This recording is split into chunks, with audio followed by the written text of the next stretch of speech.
Prepare yourself, because what I am about to share with you might deeply touch your heart and mind. It is a message that goes beyond the ordinary, a truth that transcends the obvious, and maybe at first you won't realize how impactful it can be. What I'm going to tell you is not for everyone. In fact, this message is for the few. It's for the chosen. If you don't feel this calling, maybe this message is not for you. Perhaps you won't identify with what will be said next, and that's fine. We are all at different points in our journey. However, if you are feeling something different now, a restlessness deep in your soul, a subtle touch on your spirit, perhaps it's because this message is indeed meant for you. If that's what you feel, stay with me. Every word that follows was written to speak directly to your heart. God's chosen ones, get rid of this now before it's too late.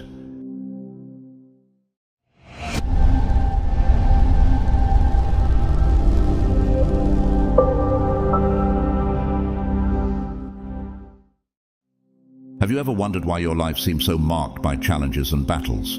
Why, when you look around, it seems like the people around you don't face the same obstacles. Maybe you've felt alone in your journey, as if no one could understand the depth of what you're going through. The truth is, if you're here reading these words, it's no coincidence. There's no randomness when it comes to God's plan, and the fact that you're reading this now is proof that there's something greater for you. Yes, you have been chosen. It might be difficult to accept this, especially when it seems like the challenges are so many. But that's exactly why you were chosen. Not because your life would be easy, but because you were called for something grand, something only you can fulfill. And that sets you apart from others. You, who have often wondered why the struggles are constant, who have felt the weight of a burden that seems greater than what others carry, need to understand a fundamental truth. Your life has a divine purpose. But this choice comes at a price. Being chosen is not about a life without difficulties. Quite the opposite. Being chosen means the challenges will be greater, the battles will be more intense, and often the path will not be clear. However, it also means there is a strength within you, a strength planted by God that enables you to overcome all of this. Now, reflect for a moment. How many times have you been on the verge of giving up? How many times have you looked at your circumstances and thought, why me? How many times have you felt that the struggle was too great, that the pressure was unbearable? If you've gone through this, know that you are not alone. Many who were chosen face these same battles because the enemy knows the potential you carry. He knows that if you discover your true power, nothing will be able to stop you. And that's why the struggles are fiercer. The enemy tries to bring you down before you realize how powerful you really are. But here's the secret. God has already provided everything you need to win. You are not alone on this journey. God, in His infinite wisdom, has already prepared everything for you to triumph. And for that, He has clothed you with a powerful armor. Not just any armor, but the armor of God, a celestial, invincible armor tailor-made for you. Each piece of this armor has a deep meaning and was designed to protect you against the most violent attacks of the enemy. Now, I want you to visualize this. Close your eyes for a moment and imagine you are in the middle of a spiritual war. Arrows are flying around you. Enemies are approaching from all sides, but you are not vulnerable. No, you are dressed in a shining armor that reflects divine light, an armor that shines so brightly that enemies tremble as they approach. The first piece of this armor is the belt of truth. Why is the belt so important? Have you ever stopped to think about the essential role it plays in a complete armor? The belt is what holds everything in place. It is the support that ensures that all other parts of the armor are firmly adjusted without moving or falling. Imagine a soldier without a belt. Even if he has the strongest parts of the armor, they would become misaligned, and he would be exposed, vulnerable in critical points. Similarly, in your spiritual life, truth is what keeps everything in order. It is the central axis.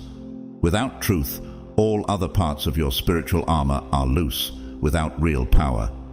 You become susceptible to the simplest attacks and the most subtle deceits of the enemy. The belt is not just any piece. It symbolizes absolute truth, the foundation of all your defense. And what is this truth? It's not a relative truth that changes with time or circumstances. No, we are talking about eternal truth, the unchanging truth that comes from God, the truth that doesn't shift with life's storms, that doesn't waver in the face of uncertainties. This truth is the very word of God. It is the only truth that can sustain you in any situation. The truth is that you are a child of God, that you are unconditionally loved, and that there is a divine purpose for your life. This purpose transcends anything the world can offer you or any lie the enemy tries to tell you. When you adjust this belt of truth around your life, you are affirming your identity in God. The enemy often tries to make you believe that you are insufficient, that you are alone, that God has forgotten you. He does this by throwing subtle doubts and well-disguised lies. He tries to convince you that the struggles you face are proof that you've been abandoned. But it is precisely in these moments that you need to tighten the belt of truth even more. When the lies try to surround you, when the voices of doubt begin to reach you, you need to hold on even more to the truth that sustains you. Declare this truth with conviction. I know who I am. I know to whom I belong. This is not an empty phrase, it carries power. When you affirm this, you are reminding yourself and the enemy that your life is firmly rooted in something far greater than your circumstances. You are anchored in the truth that you are loved by God and that nothing can separate you from that love. With the belt of truth firmly adjusted, you are protected against the lies of the enemy. And here's the reality. Without this truth, the armor begins to fall apart. Without the belt, you begin to doubt who you are. You start to question your value, your purpose. And once the enemy manages to plant these seeds of doubt, your faith begins to weaken. This doesn't happen all at once. It's gradual. You might not notice it immediately, but little by little, the lies accumulate, and before you know it, you will be spiritually unprotected. But with the belt of truth firmly adjusted, nothing can bring you down. The truth is the foundation of all your defense. It's the starting point. Everything else you do spiritually depends on the truth you know and live. Without truth, you are at the mercy of the winds of deceit. With the truth, you are unshakable. Even if the enemy tries to bring you down with his lies, you will be protected. Your identity is not in what the world says, in what circumstances dictate, or in what the enemy tries to make you believe. Your identity is rooted in the eternal truth that you are a beloved child of God, called for a greater purpose. Remember, it's not enough to know the truth. You must live this truth every day. The belt of truth is not something you put on once and forget. It needs to be adjusted every day. Each morning you need to reaffirm the truth of who you are in Christ. You need to remember that no matter what happens, you are secure in God's unchanging truth. That's the power of the belt of truth. It keeps you firm, protected, and empowered to face anything that comes your way. So, if you feel like the lies of the enemy have surrounded you, if you've been questioning your identity, your value, or your purpose, it's time to tighten the belt of truth. Reinforce your armor with God's truth and watch the lies dissipate in the light of the eternal truth, because in the end, truth always prevails. And with it firmly girded around your life, you will be unshakable. Now think deeply about the breastplate of righteousness. This piece of the armor is not just a symbol, it is a vital defense that protects what is most valuable in you, your heart. The heart is the center of your emotions, the core of your feelings, and spiritually speaking, it is where your faith and connection with God reside. The enemy knows this very well. He knows that if he can attack and wound your heart, he can paralyze you. He can prevent you from moving forward, from fulfilling the purpose for which you were called. That's why he tirelessly tries to penetrate your heart with his poisoned arrows of fear, anxiety, guilt, and shame. Imagine the enemy's attacks as arrows, each one aimed at a sensitive point in your emotional and spiritual life. An arrow of fear is launched to make you doubt the future, to make you feel that there's no hope, or that things will never get better. Then comes the arrow of anxiety, which envelops you in worries that drain your peace and leave you in a constant state of alert, unable to rest or fully trust in God. Soon after, the arrow of guilt, constantly reminding you of your mistakes, failures, and sins from the past, making you feel that you will never be worthy of God's love. Then the arrow of shame tries to poison your heart with the feeling that you will never be enough, that something is wrong with you, that God could not truly love you after everything you've done. These arrows, one by one, are launched with precision by the enemy, aiming to penetrate your heart and destroy you from the inside out. If the heart is wounded, all the rest of the spiritual armor begins to crumble. That's because the heart is the center of your faith, your trust in God, your connection with divine love. When it is hit, you begin to lose courage, to feel isolated, helpless, and often, without realizing it, you may end up believing the enemy's lies. But here's the transformative truth: you are not unprotected. God has provided an armor that is impenetrable to these attacks. The breastplate of Christ's righteousness was made for exactly these moments, to protect your heart from everything the enemy tries to throw at you. And what is this righteousness? It's not based on what you have done or failed to do. The breastplate of righteousness does not refer to your works, your achievements, or failures. It is based solely on the perfect work of Jesus. When you wear this breastplate, you are wearing the righteousness of Christ, a righteousness that is perfect and immaculate.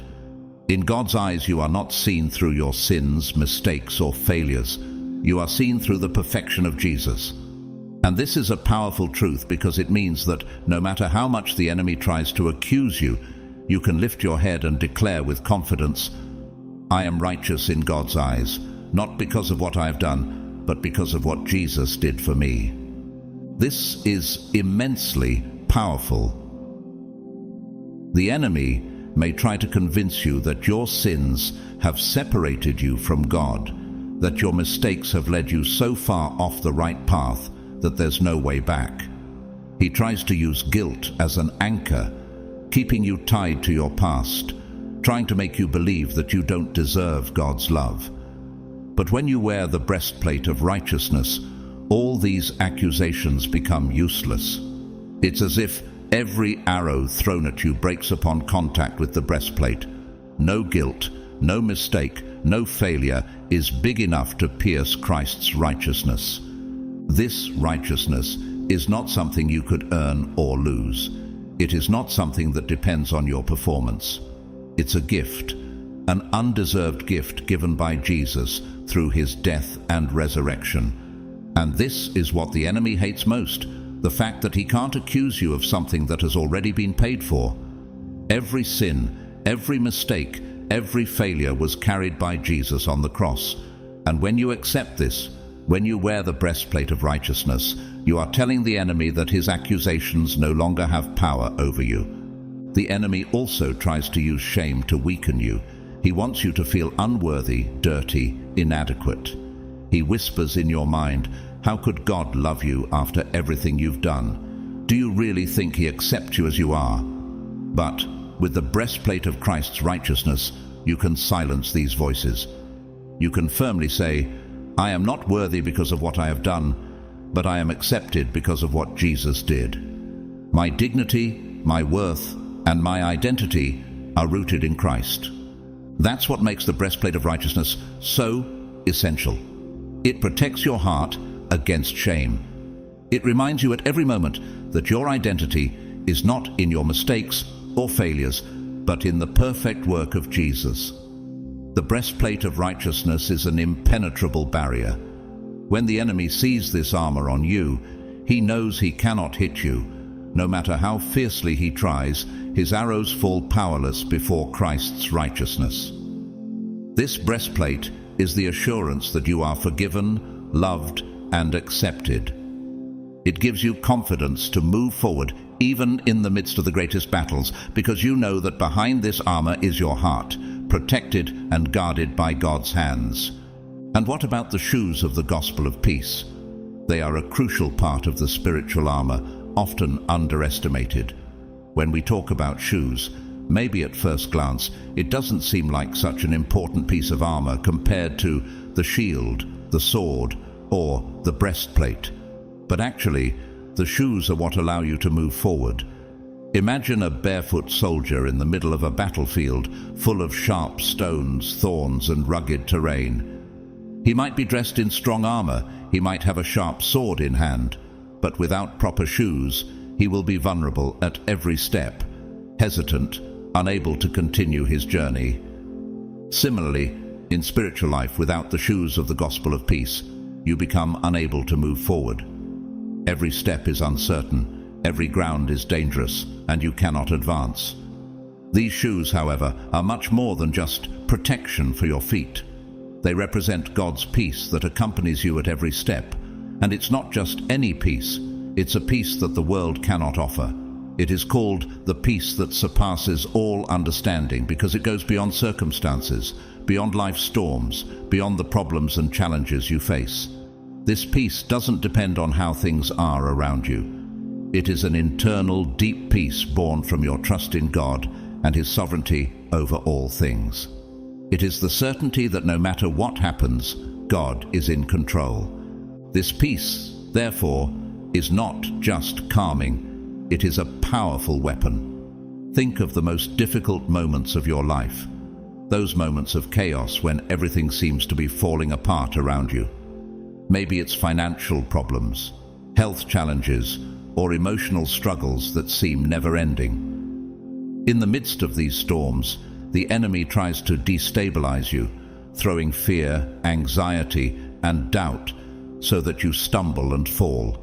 But that's where the shoes of the gospel of peace come in. They are the guarantee that even when the ground is unstable, even when everything around seems dangerous, you can continue walking safely. God's peace gives you stability, firmness, and allows you to keep moving forward regardless of external circumstances. Without these shoes, you would be vulnerable, hesitant, afraid to take the next step. Every decision would be surrounded by uncertainties, and you would be paralyzed, unable to move forward. But with the shoes of the gospel of peace, you can walk with confidence, knowing that no matter how difficult the path ahead, God's peace is guiding you. And this peace strengthens you. It gives you the courage to face the challenges ahead, knowing that you are not alone. Every step you take is a reflection of your faith in God's sovereignty, and with each step, you can declare with conviction, God's peace is with me, it sustains me, it strengthens me, it guides me. The shield of faith is undoubtedly one of the most crucial pieces of spiritual armor. It represents something much deeper than just a passive defense. It is your main protection against the fiercest and most destructive attacks of the enemy. These attacks are not rare. The enemy does not cease to launch arrows of doubt, fear, anxiety, and despair in your direction, trying in every way to bring you down, to make you falter in your walk with God. But it is the shield of faith that protects you. This shield extinguishes these fiery arrows, extinguishing their power before they can cause deep damage. However, for the shield to work as it should, you need to lift it. And here's an important point. The shield of faith is not something that simply exists in your life without you needing to take action. It needs to be lifted, used actively. Faith is not something passive that you receive and maintain without effort. It is a choice you make every day. Faith is not just a pleasant feeling that you experience in good times when everything is going well. It manifests itself primarily in moments of difficulty when circumstances seem contrary to everything you believe. It is in those moments that the shield of faith must be lifted firmly, when arrows of doubt are launched, those little voices that whisper, "Does God really care about me? Is He really listening? What if I am alone?" It is the shield of faith that protects you. These doubts may seem innocent at first, but if they are not fought, they take root and grow, generating disbelief and despair. By lifting the shield of faith, you are saying to the enemy and yourself, "I choose to believe in God's promises above circumstances, above my feelings, above what seems to be true at the moment." But the enemy also launches arrows of fear. Fear is one of the most effective weapons he uses to paralyze God's children. Fear of the unknown, fear of failure, fear of rejection, fear that God will not come to your aid. These arrows, inflamed with fear, aim to corrode your trust in God, trying to make you retreat. However, the shield of faith is powerful enough to extinguish these flames. It gives you the courage to face what you fear most, knowing that God is with you at every step. When fear tries to dominate you, you lift the shield of faith and declare, "I trust in God's character. I know He is faithful. I know He is my refuge and my fortress." The helmet of salvation protects your mind. The enemy tries to plant seeds of doubt, confusion, and despair in your mind. He knows that if he can control your thoughts, he can control your actions. But the helmet of salvation reminds you of who you are. It reminds you that your identity is firm in Christ, that you are saved and redeemed, and nothing can change that. When the enemy tries to make you doubt, tries to confuse you, you can declare with confidence, "My mind belongs to Christ. My salvation is secure." And finally, the sword of the Spirit, the only offensive weapon in the armor. The sword of the Spirit is the Word of God. With it, you not only defend yourself, you advance. The Word of God is living and effective, sharper than any two-edged sword. When you declare it, darkness retreats. When anxiety tries to dominate you, when fear tries to paralyze you, you wield the sword of the Spirit and declare, "It is written." Just as Jesus did in the desert, you can use God's word to defeat the enemy. And last, but definitely not least, prayer. Prayer is what activates the full power of the armor. Without prayer, the armor remains inactive. It's like having all the weapons but not knowing how to use them. When you pray, you invite God's presence to intervene in your situation. Prayer is not a last resort. It's your first line of defense. When the battles get intense, when you feel overwhelmed, it's in prayer that you find strength. Prayer not only strengthens your faith, it activates God's power in your life. And here's something even more amazing. Prayer is not just a defense, it's a weapon of attack. When you pray, you are releasing God's power in your life. You are calling for divine intervention to transform your circumstances. When you pray, God rises in your favor, the heavens move, and the spiritual forces that are against you are dissipated. Never underestimate the power of a life of prayer. It is the key that opens the gates of heaven and brings the impossible into your life. So rise, put on your armor, wield the sword of the Spirit, and pray without ceasing. You were chosen for a greater purpose, and God has already provided everything you need to win. Don't give up. The victory is yours. Now that you've received this message, don't let it slip away. Apply these truths in your daily life. Put on the armor of God every day. Declare God's promises over your life. Raise the shield of faith. Wield the sword of the Spirit, and see how the impossible becomes possible. If this message has touched your heart, share it with others who need to hear it. You could be the channel God uses to transform someone's life. Don't keep this to yourself.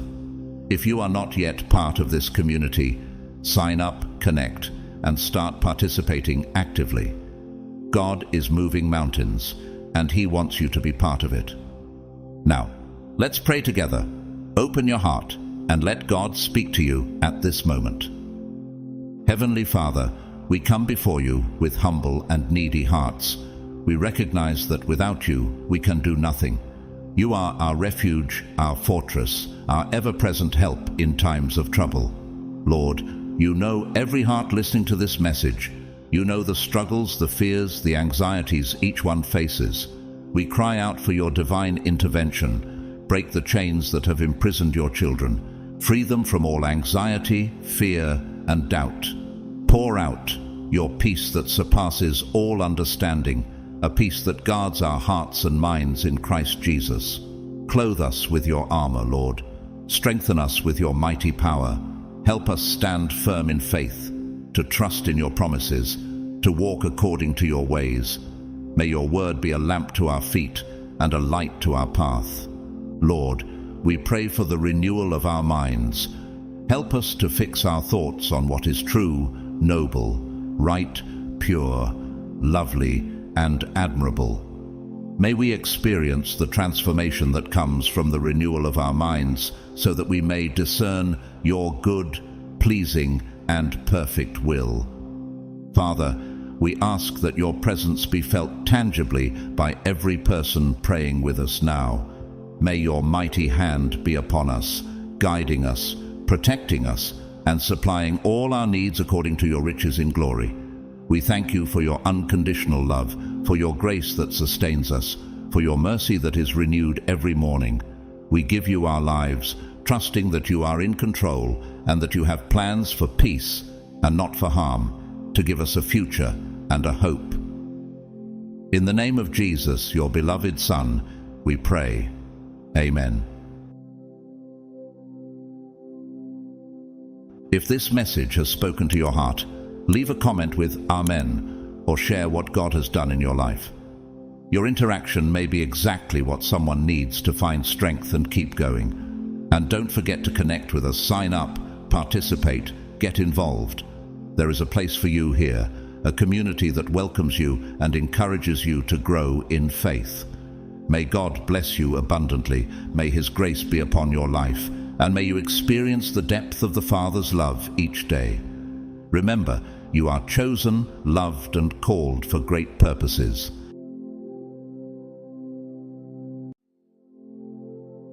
There is someone who is deeply reflecting on the way they treated you, how they spoke to you, how they appeared in your life, whether in friendship, in a relationship, or in another situation. This person is blaming themselves for when they realized you withdrew your energy. The impact you had became clear. They know you were a blessing in their life, and now the regret haunts them, slowly consuming them. However, out of pride and ego, they resist apologizing, even though it is eating them from the inside.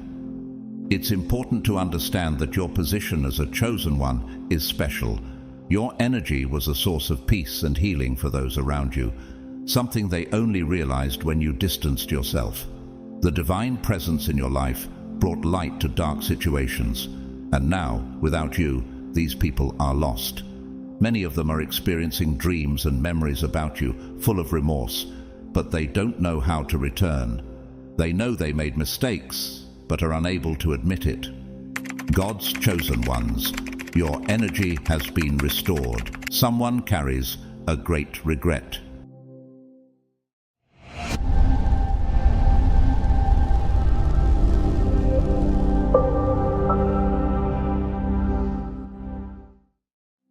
Perhaps at some point you wondered if these people regret or recognize the harm they caused. The answer is simple. The regret is there, even if it's not shown externally. However, this is not meant to give you false hope or make you feel better about the situation. It's just the truth. Someone is indeed feeling the weight of what they did to you. You were a blessing, offering only reciprocity and genuineness, but pride and blindness prevented them from appreciating it. These situations have biblical parallels. The story of Judas, who betrayed Jesus, teaches us that often regret comes too late. Judas delivered an innocent man, and when he realized what he had done, he was overwhelmed with remorse. The same happens in the life of a chosen one. People around you may have been influenced by bad company or voices that planted doubt and discord, and they ended up betraying someone who only offered them light and love. Now, the regret is chasing them. They believed lies, misunderstood your intentions, and treated you poorly. However, just as Judas was necessary for the fulfillment of a greater purpose, these people also played a part in your spiritual growth process. They were used in a way that allowed you to reach new levels of healing, growth, and learning. The circumstances in which you were betrayed or mistreated may seem unfair, but they were necessary for your development. Just as Jesus knew Judas would betray him, you were also prepared to face these adversities and overcome them, emerging stronger. An undeniable truth is that the roles have changed. Before, you were available, accessible, and always willing to help. But now, by withdrawing your energy, you've reversed the dynamic. Your absence has become more powerful than your presence. They feel the difference, and even if they won't admit it, they are deeply affected. Your spiritual connection with these people has been severed, and now they are on the opposite side, feeling the weight of their choices. Throughout this process, you not only changed the lives of these people, but also changed yourself. You stopped accepting less than you deserve. You stopped begging for attention, respect, or affection. Now you understand your worth and know what you deserve, and that has changed the game. Your absence teaches more than your presence ever could, and these people who once had access to the best of you are now learning through the distance. Applaud yourself for having gone through all of this. You know exactly what you endured, what you faced, and how you managed to rise above all the difficulties. No one but you knows the depth of the battles you fought, and despite everything, here you are, stronger and wiser. The regret of others should not be your focus, but rather your own journey of healing and overcoming. It's easy to be deceived by silence or the lack of action. Many may think these people don't regret it, but the truth is that behind the scenes of their lives, they are deeply disturbed. Regret is a constant shadow, and even if it's not evident, it is present. There may have been a time when you felt a deep connection with these people, a bond that transcended physical distance. However, now that you've distanced yourself, that connection has been severed. God is allowing you to heal, but they are still trapped in regret, unable to move forward because the impact of your absence is immense. When you, as a chosen one, withdraw your energy from someone, it is not just a physical separation, but a spiritual one. The impact of this action goes beyond common understanding, because you carry within you a divine essence that illuminates and transforms environments, relationships, and situations. Now, without your presence, these people are facing the weight of their choices. God's judgment is not immediate to human eyes, but it happens at the right time, and those who betrayed a chosen one are living this reality. Your energy, which once kept them balanced, is now gone, and the void left behind is impossible to fill. They are, consciously or not, experiencing the consequences of their actions. There may not be visible signs, but spiritually, these people are being affected. They may physically be present at parties, smiling on social media, but internally, they are facing a battle of remorse, regret, and confusion. Just as you faced your internal struggles in silence, these people are now dealing with their own battles in the shadows. They are wondering why things are no longer working as they used to, why the peace they once felt has disappeared. The withdrawal of a chosen one is always accompanied by a series of spiritual events that often go unnoticed by those trapped in a cycle of pride and ego. God is allowing these people to face the consequences of their actions so they can learn a valuable lesson. They need to understand the value of the light you brought into their lives, and until they recognize this, they will remain trapped in this cycle of regret and pain. This is a necessary phase of learning and growth, not only for them, but for you as well. Just as Jesus knew that Judas would betray him, you were also prepared for this betrayal, knowing that it would result in something greater and more powerful for your spiritual journey. You, who were once ignored, mistreated, or underestimated, are now in a position of strength. Those who once had power over your feelings and emotions are now at the mercy of their own choices. This is the power of role reversal. You are no longer chasing, trying to please, or seeking acceptance. You understand that your peace and joy come from within, and you don't need anyone's validation or approval. And while you grow, these people remain stagnant, trapped in their pride and ego, unable to move forward. They know they lost something valuable, but they still cannot admit it. This is part of the spiritual process they are going through, and you, in your position of peace and growth, are witnessing the hand of God working in your life, removing what is no longer necessary and bringing new blessings. Your actions changed the game for these people. They were used to your nurturing energy, always present, always available, always willing to help. When you withdrew that, there was a shock. They didn't know what to do without you. Your absence created such a large void that now all they can do is regret it, even if they won't admit it openly. The regret is there, and their actions speak louder than any words ever could. You've changed the game for yourself too. Now, you no longer accept crumbs or relationships that don't value you. You've learned the power of your own energy and the impact it has on the people around you. More importantly, you've learned to reserve it for those who truly deserve it. You've redefined the terms of your interactions and set clear boundaries to protect your peace and your heart. Applaud yourself for making it this far. No one except you know the battles you fought in silence, the tears you shed, the nights you couldn't sleep because of the pain and disappointment, and despite all of this, here you are, stronger, wiser, and more at peace than ever before. Your journey of healing is only beginning, and what lies ahead are days of even greater spiritual growth. You are no longer the person who allows themselves to be repeatedly hurt. Now, you are someone who understands the value of your own energy and doesn't waste it on those who don't appreciate it. This is part of the process of being chosen. You were called for something greater, something that many cannot comprehend, and that's why you faced so many battles. But all these battles were to strengthen you and prepare you for what's to come. Behind closed doors, regret is the only companion of these people. They think of you constantly, wondering how they could have acted differently, how they could have valued more what they had. But now it's too late.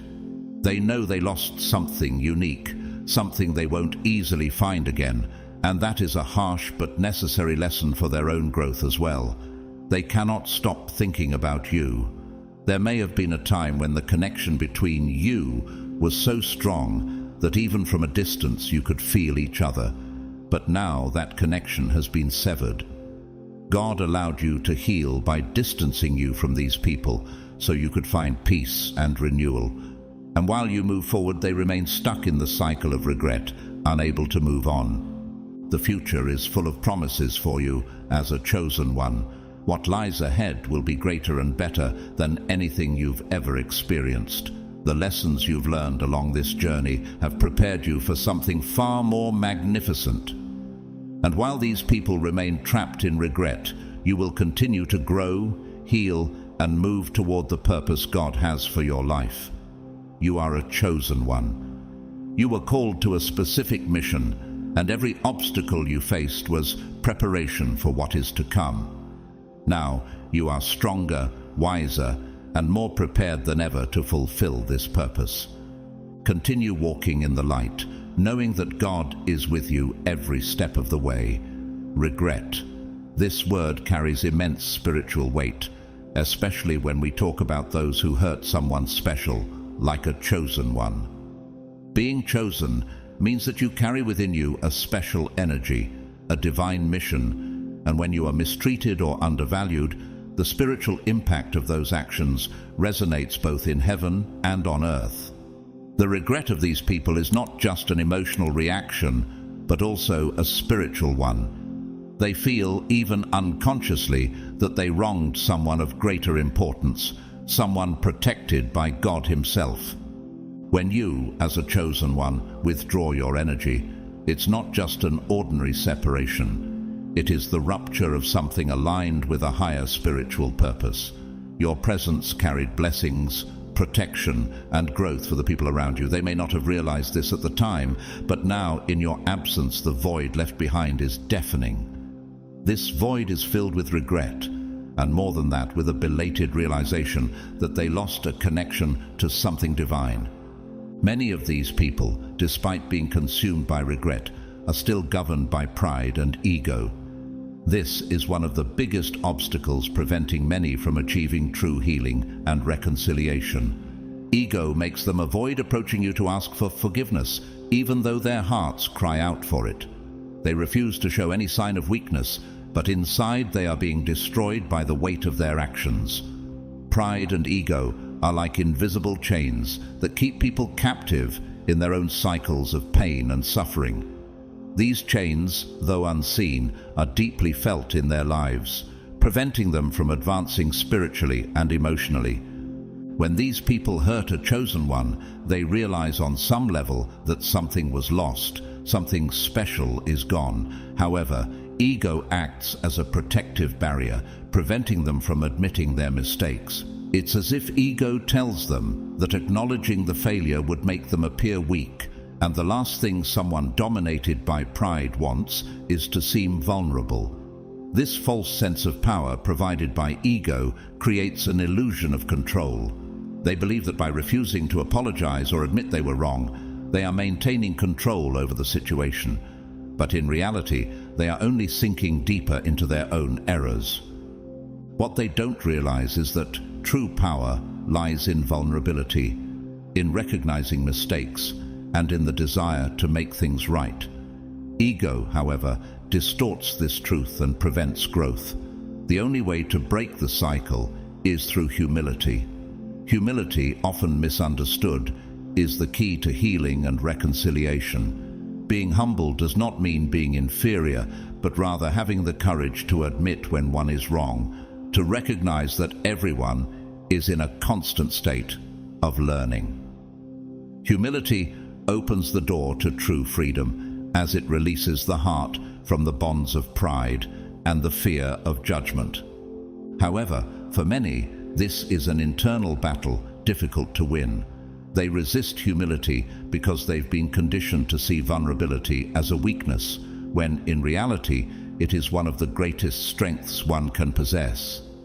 Thus, those who hurt a chosen one remain trapped in this destructive cycle, while you, by withdrawing your energy, are liberated to move forward. They may not realize it now, but the price they pay for keeping their ego in control is much greater than what it would have cost to simply admit their mistakes and seek reconciliation. True peace for them will only come when they set aside their pride and embrace humility as a path to healing. The connection you had with these people was not just emotional or physical, but deeply spiritual. When you were present in their lives, your energy served as an anchor, a point of balance that, without them realizing, kept them centered and connected to the divine purpose. Now that you've distanced yourself, the connection has been broken, and they find themselves lost without direction and without the peace and harmony your presence provided. This loss of connection goes beyond what the eyes can see. It's a rupture that affects the body, mind, and spirit.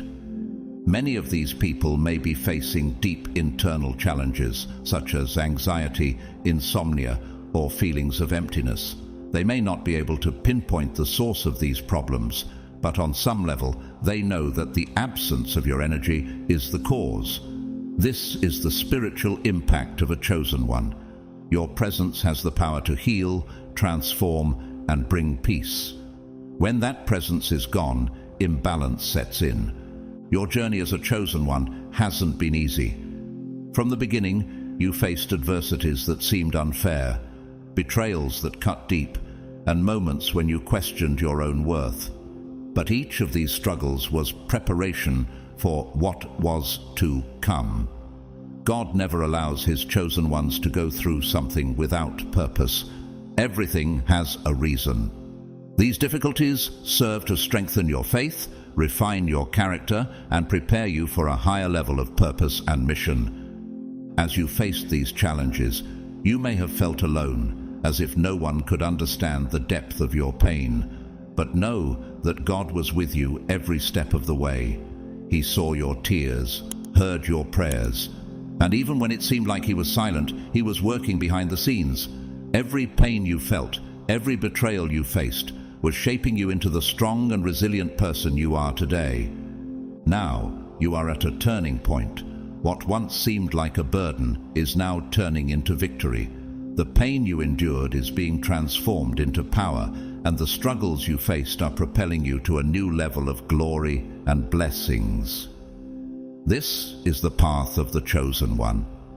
A journey of struggle, but also of triumph. The regret of those who hurt you is merely confirmation of your value and your importance in the divine plan. When you withdrew your energy, it wasn't just an act of self-preservation. It was a spiritual move that sent a clear message to the universe. You are no longer willing to accept less than you deserve, and that decision had repercussions not only in your life, but also in the lives of those who wronged you. By distancing yourself, you allowed God's judgment to act. The absence of your energy created such a deep void that these people can no longer ignore it. Your energy was like a light that illuminated the darkest corners of their lives. You brought clarity, peace, and joy, and now, without you, they are plunged into the darkness of their own choices. They may try to hide it, but inside, they are being consumed by regret and pain. They know they lost something precious, and that loss haunts them day after day. The roles have completely reversed. Before, you were the one seeking approval, trying to please, doing everything to keep those connections alive. But now, the game has changed. You no longer need to chase anyone. Your absence speaks louder than any words could, and those people who once had so much power over your feelings are now at the mercy of their own decisions. This role reversal is a reflection of your spiritual growth. You are no longer the person who allowed themselves to be controlled by the expectations of others. Now, you understand your value and know that you don't need external validation to be happy. You've learned to love yourself, to value yourself, and to trust that God is guiding your steps, and that is something no one can take away from you. The people who hurt you are feeling the weight of this reversal. They know they lost something irreplaceable, and the regret they feel isn't just because of your absence, but because they now understand what you represented in their lives. But for many, pride is still an obstacle that prevents reconciliation. They would rather live with regret than admit they were wrong. Although regret is painful, it is also a powerful tool for spiritual growth. These people, as they confront their regret, are being called to reflect on their actions and make changes in their lives. Regret is an opportunity for them to turn to God, acknowledge their mistakes, and seek redemption.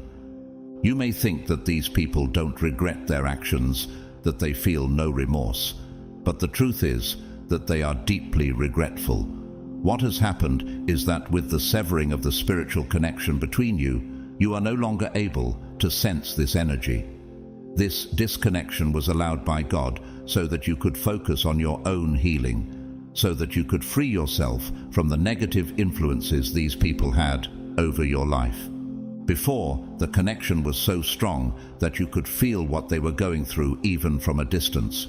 There was a constant energetic exchange, And even if you weren't physically present, that spiritual bond made you feel the weight of their emotions. Now, however, God has intervened so that this bond could be cut, allowing you to focus on yourself, your growth, and your healing. This separation is part of the divine process to strengthen and prepare you for what is coming. While you advance on your healing journey, these people remain stagnant, trapped in their regrets and the weight of their choices. They feel your absence as intensely as you once felt your connection with them in the past. But now, you can no longer feel that. What was once an energetic torment, when you absorbed their emotions and feelings, has now been silenced. God is protecting you, allowing the spiritual distance to bring peace to your heart. Even though you no longer feel their regret directly, it is there. Their minds are consumed with thoughts of what they did and what they lost by treating you unworthily. However, this should no longer affect you. God is allowing you to focus entirely on yourself and your healing journey. The peace you are feeling now is the result of this disconnection, and it is necessary for your growth.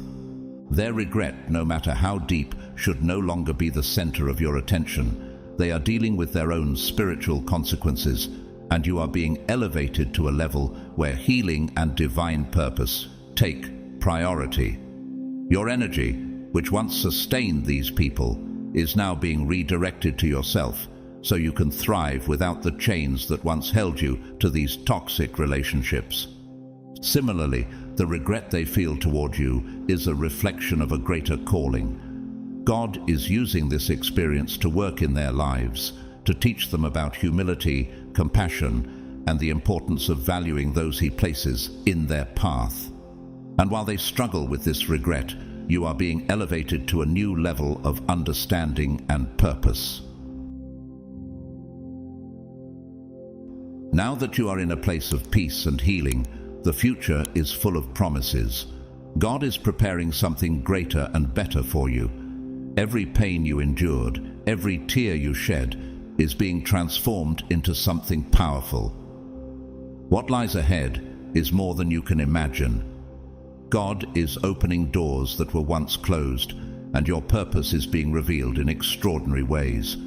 You are a chosen one, and your journey is unique. Every challenge you faced was preparation for what is to come. And while those who hurt you remain trapped in regret, you are moving forward, growing, and getting closer to the destiny God has for you. You may think that these people don't carry any regret, but in reality, they are deeply affected. The reason you no longer feel this sensation is due to the disconnection that occurred between you. Now, you are no longer able to perceive their energy because God is providing this distance so that your own healing can take place. However, their remorse remains intense, even if you don't sense it anymore.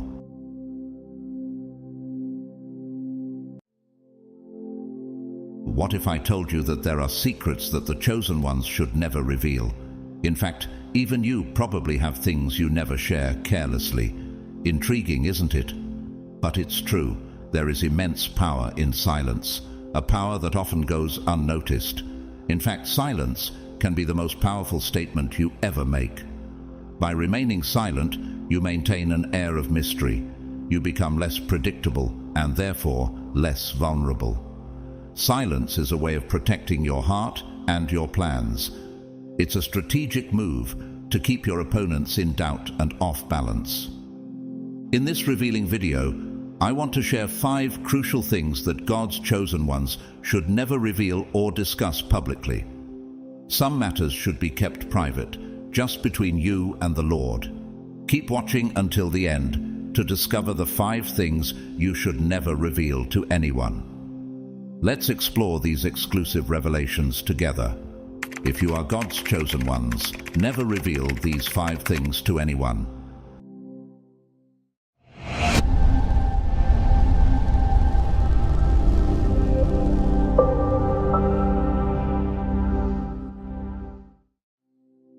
Number 1. Your future plans and dreams. The first thing to keep secret is your future plans and dreams.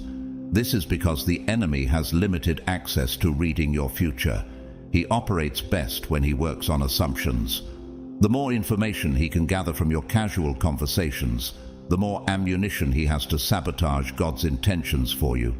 Proverbs 29:11 warns that a fool expresses all his feelings, but the wise suppress them. Learn the wisdom of keeping quiet about what God has shown you regarding your destiny. Don't rush to announce revelations that are not yet clear or established. The biblical example of Mary, the mother of Jesus, illustrates this principle well. She was entrusted with a miraculous promise, but she silently incubated this information until the appointed time. Visionaries realize that dreams are similar to babies who require nurturing and protection in their fragile early stages. Premature sharing can lead to misunderstandings, skepticism, and untimely adversity. Instead of seeking empty public validation, quietly surrender your visions to prayer. While God may instruct you to share some aspects with a few trusted confidants for mutual agreement and support, resist the temptation to anxiously pass on unfinished dreams that still require careful cultivation in the secret place until God's timing aligns. Keep your divine insights private, learning to manage revelation with wisdom and maturity rather than youthful impulsiveness. This will better protect the development of your future by not giving the enemy continuous updates on what God has revealed to you. You create a safer environment for your dreams to flourish. There is power and protection in silence. As you journey through life, remember that not all visions are meant for immediate sharing. Some are given for a period of preparation and personal growth, meant to be revealed only when they have matured sufficiently and can withstand external pressures. This strategic approach not only preserves the sanctity of your divine purpose, but also increases the potential for its successful realization when the time is right. In addition, it is essential to build a circle of trust. Individuals who not only respect the sanctity of your dreams, but also support and pray for you. These trusted confidants act as pillars, providing strength and encouragement in times of doubt or challenge. They help maintain the integrity of the vision, keeping it safe and confidential until it is strong enough to be autonomous. On this path, also cultivate a relationship with God rich in dialogue. Regular prayer and meditation allow for a continuous flow of guidance and assurance from Him. It is in these quiet moments of communion that you often receive the clarity and affirmation you need to move forward with confidence. Number 2, your family matters. A second crucial thing that the chosen one must keep secret is family matters. Whether it involves marital disputes, health concerns, financial pressures, relational conflicts with children, or other delicate matters, don't carelessly expose your inner circle. There are those who seem incapable of keeping their family matters private. This is a very damaging behavior that can destroy your family in an instant. Not everything that happens between you and your spouse should be made public, even when disagreements arise. Sometimes it's better to resolve them at home first.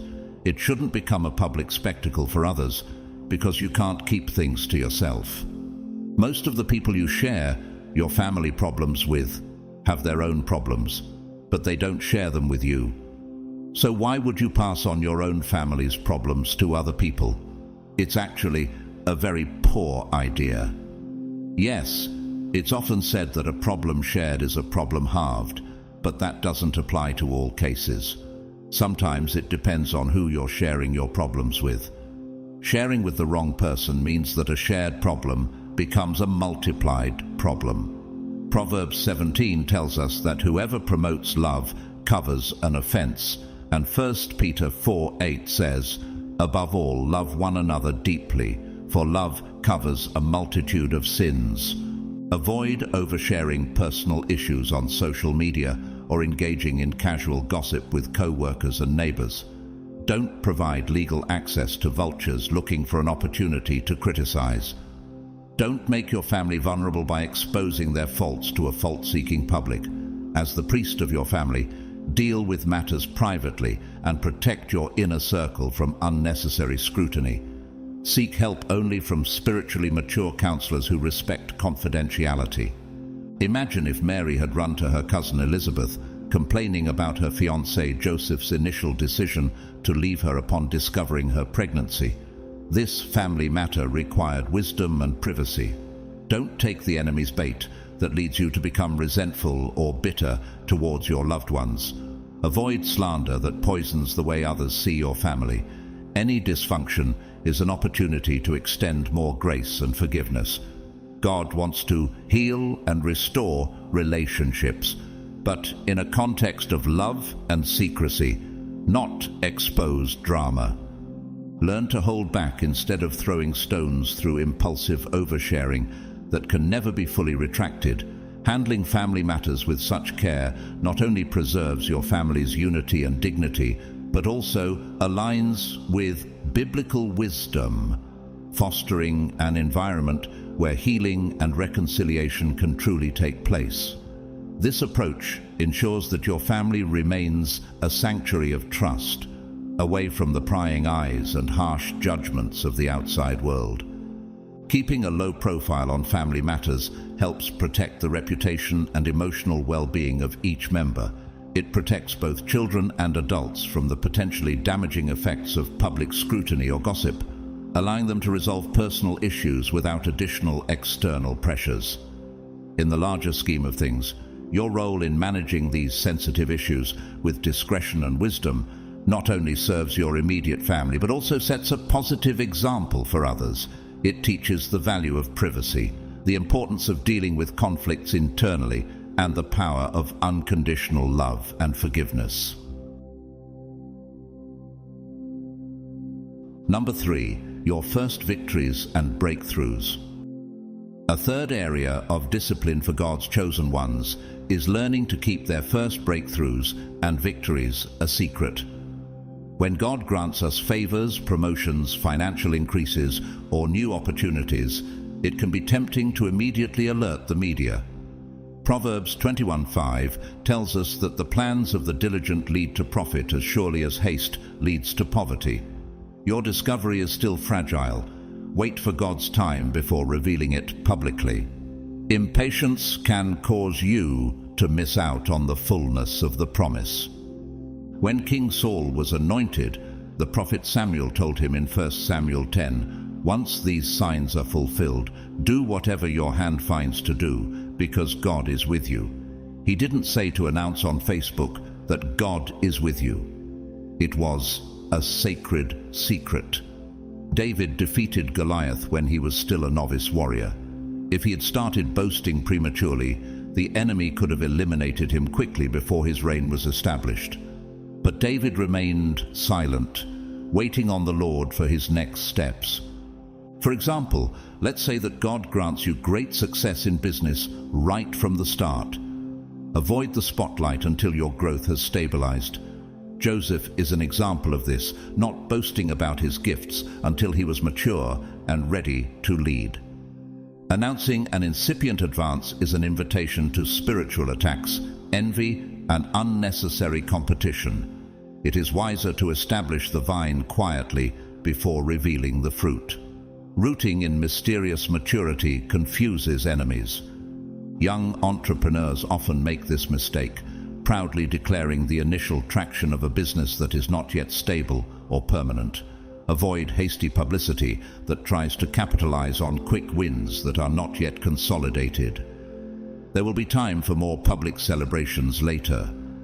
Allow God to mature your growth out of the spotlight before revealing it. Impatience can lead to attacks, jealousy, and complications, but learning to wait for divine timing protects your harvest. Patience in dealing with your success not only guarantees your achievements, but also builds character and spiritual depth. As your foundation solidifies, you will be in a stronger position to deal with the pressures and responsibilities that accompany greater visibility. This process also tests your humility and ability to attribute success to God's grace rather than personal ability. Remember, silence about your early successes is not about hiding your light under a bushel, but about protecting it from being extinguished by premature exposure. Let your growth and achievements be tempered by time and proven by consistent performance. This approach not only safeguards your progress, but also ensures that when you share your victories, they are robust, well-established, and more impactful. Number 4, your financial situation. A reckless behavior that some people adopt is bragging about their earnings and financial assets. In today's age of social media, many fall victim to pride and ostentation. However, such displays often lead to downfall. Proverbs 13:11 warns that wealth gained hastily will dwindle, but whoever gathers little by little will increase it. Wise individuals understand that wealth is built through diligent and private accumulation, not ostentation. Avoid the trap of seeking validation through the display of luxury purchases, vacations, houses, and other passing status symbols that take trust away from God. Don't measure your worth by transitory riches. Instead, focus on spiritual growth and discreet stewardship that promotes lasting prosperity. Instead of envying those who flaunt wealth, embrace the quiet dignity of a modest life. Necessity is often the mother of financial progress, and reckless spending undermines stability. Prioritize pleasing God over impressing others. Keep financial details such as income statements, investments, savings balances, and inheritances private, even from relatives if possible. Avoid attracting unwanted lawsuits, envy, manipulation, greed, or theft by boasting about money. Peaceful trust in God's provision and gratitude for what you have are far more important than extravagant displays to prove your net worth. Seek first His kingdom, and prosperity will come in its own time. As well as keeping your financial situation private, it is also advisable to maintain some secrecy about your career. When God opens doors for promotions, new jobs, or opportunities, avoid sharing all the details about your professional advances and workplace relationships on social media. Sharing too much can make you the target of envy, sabotage, other people's unrealistic expectations, and even spiritual attacks that try to thwart divine alignments. Instead of constantly posting about your achievements, continue to stand out through quiet humility and a consistent work ethic.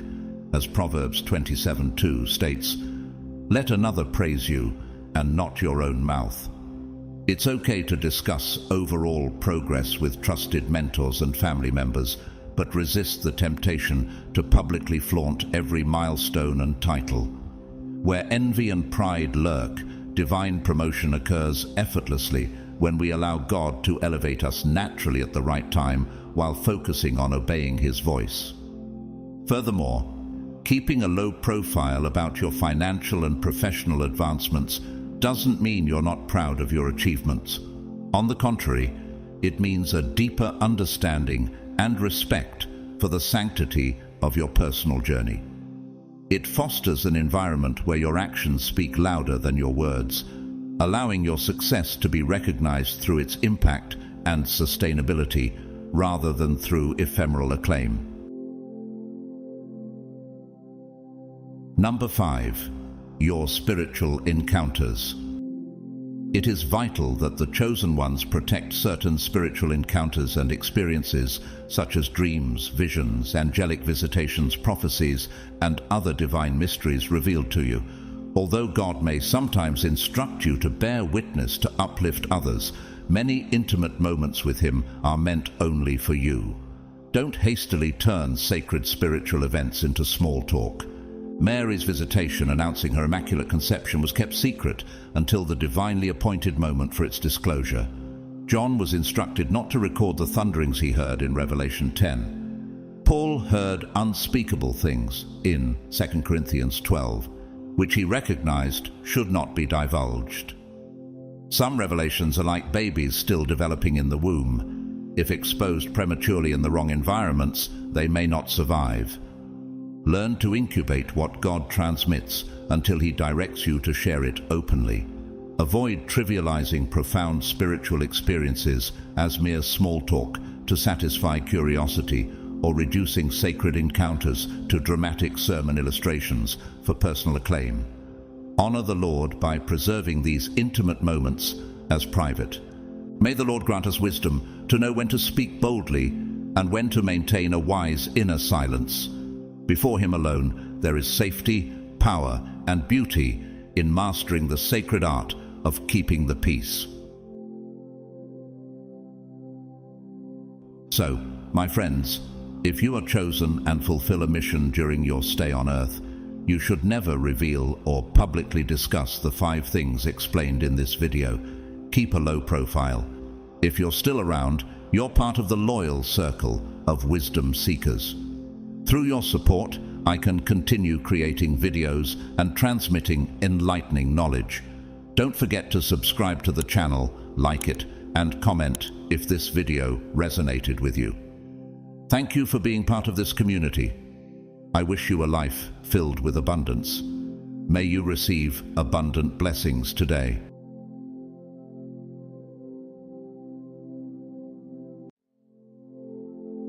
The truth is that for many years, I lived a life that didn't reflect my true purpose until, suddenly, the universe took everything from me overnight.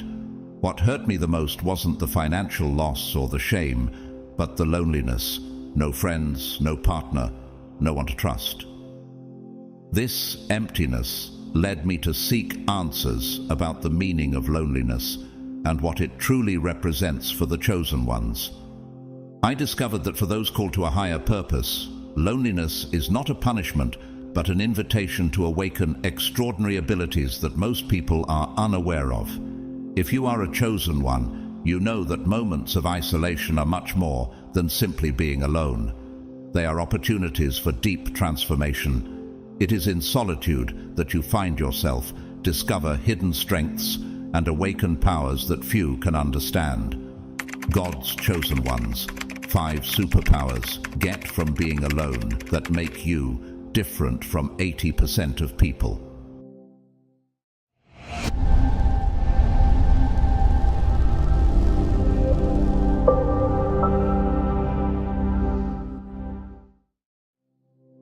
One, ice head, steely nerves, and emotional control. Solitude is a barren and silent land, but it is where the chosen are molded. It is no wonder that this gift, the ice head, is rare and misunderstood. For many, the coldness of the chosen seems like inhumanity or insensitivity. But what few know is that behind this serenity lies an intense battlefield, where the soul of the chosen has been forged in the heat of solitude and direct confrontation with their darkest shadows. Imagine a place where external voices are silenced and the only company is the thoughts that echo incessantly. In this silence, the chosen are forced to face themselves without masks. There are no distractions, nowhere to run. It is a duel against the oldest fears, insecurities rooted since childhood, and the pains life has inflicted. It is as if the chosen one is taken to a spiritual desert, an inhospitable space where emotions are amplified, and the mind incessantly tries to escape the harsh reality of the self. This desert is like a refining furnace. Think of the story of Jesus, who isolated himself for 40 days and nights in the desert, without food, without water, facing the deepest temptations. The devil appeared, offering what many would consider a dream: power, wealth, and ease. But Jesus, in his solitude, demonstrated that his control over himself was stronger than any worldly offer. This test was not just about resisting external temptations, but about strengthening the spirit so that nothing could divert him from his purpose. Similarly, the chosen ones are taken to their own deserts where they face not an external enemy but internal temptations. Solitude amplifies the inner voices, the fear of failure, the shame of the past, the feeling of inadequacy. Each of these feelings becomes a real adversary. It is a battle where the chosen must decide between surrendering to despair or rising with a strength that only isolation can provide. This transformation does not happen instantly.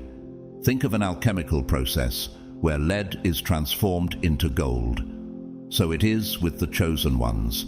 They go through a continuous process of emotional purification, where each painful experience is analyzed, understood, and transmuted into wisdom.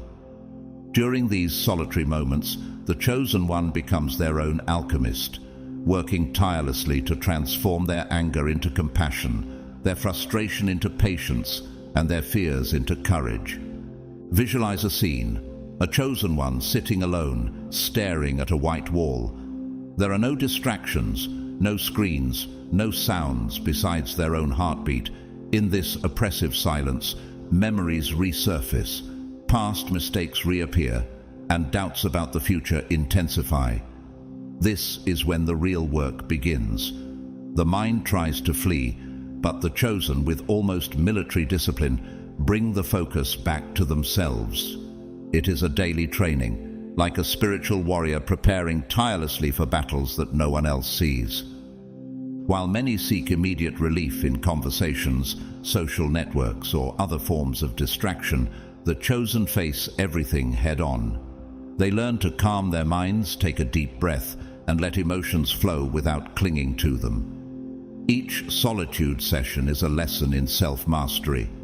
At first, chaos reigns, but over time the chosen one becomes the master of their inner kingdom, where storms may come but never topple their fortress. This ice head is more than emotional control, it is a form of survival. The chosen ones know that to fulfill their purpose, they need to be resilient in a way that most cannot understand. It is not that they do not feel pain, but they have developed the ability not to surrender to it. Like trees that bend with the wind but do not break, the chosen ones adapt, adjust, and remain standing. In practice, this ice head manifests in various ways. When the world around them is panicking, the chosen one remains serene. In heated discussions, they are the ones who speak little, but with a precision that cuts like a sword. They understand that not all battles are worth fighting, and that often the true victory lies in not reacting. This practical wisdom is a rare superpower, as few can tame their emotions to this level. The peace that the chosen find is not the absence of conflict, but the mastery over what affects them. It is a peace that was hard-won through unseen tears and silent prayers. While many spend their energy trying to change the external world, the chosen dedicate themselves to changing themselves. They understand that true power lies in what no one can take away, control over their own spirit. 2. X-ray. Vision, the ability to see beyond appearances. There is something peculiar about the chosen that distinguishes them from others, a vision that goes beyond the obvious. It is not about seeing with physical eyes, but with the eyes of the soul. This X-ray vision power is more than a metaphor. It is a spiritual ability developed in solitude when the chosen become silent observers of the world and people around them. In the quiet, far from distractions that confuse most, the chosen sharpen their sensitivity to perceive what others hide. While many live only on the surface of things, the chosen dive deep, capturing subtleties and details that escape common vision. Imagine being in a room full of people, each wearing a carefully molded mask. They smile, talk, and interact, but only superficially. To the chosen one, these masks are transparent. They see the cracks, the contradictions, the hidden emotions that escape in a quick glance or an involuntary gesture. This reading ability is like having a sixth sense that alerts the chosen to what is really happening around them. The chosen do not develop this X-ray vision by accident. It is a gift cultivated in the loneliest moments when they observe human behavior without filters.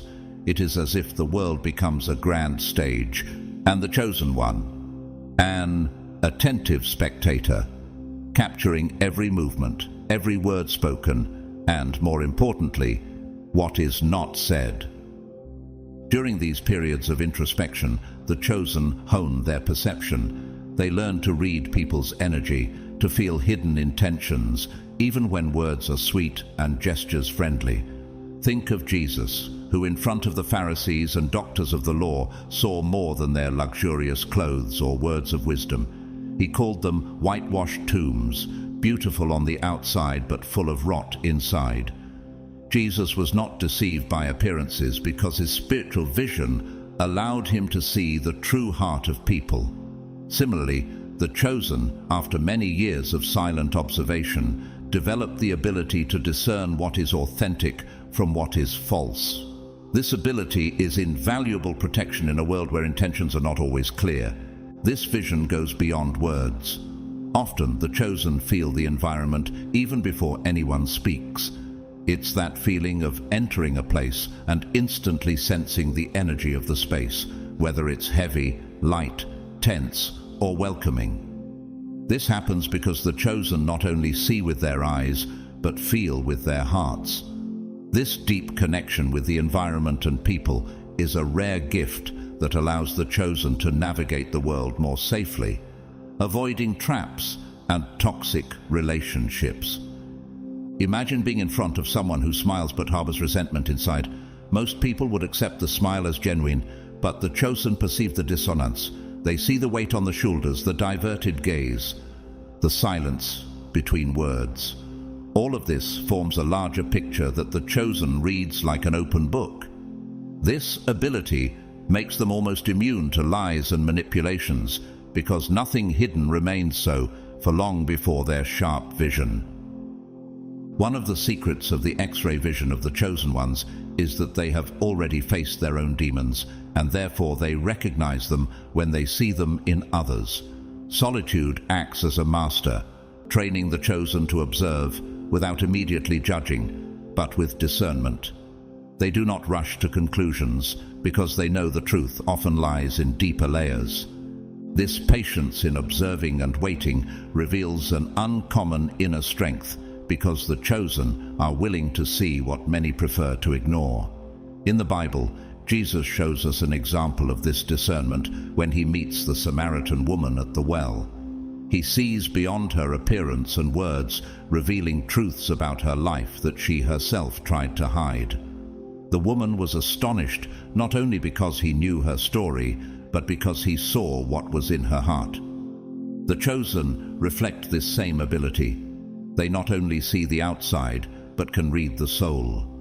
This ability to see beyond appearances also allows the chosen to identify kindred souls, those who, like them, have a journey marked by truth and depth. When two such souls meet, the bond is immediate because both recognize authenticity in each other. It is as if their energies naturally align without the need for excessive words or explanations.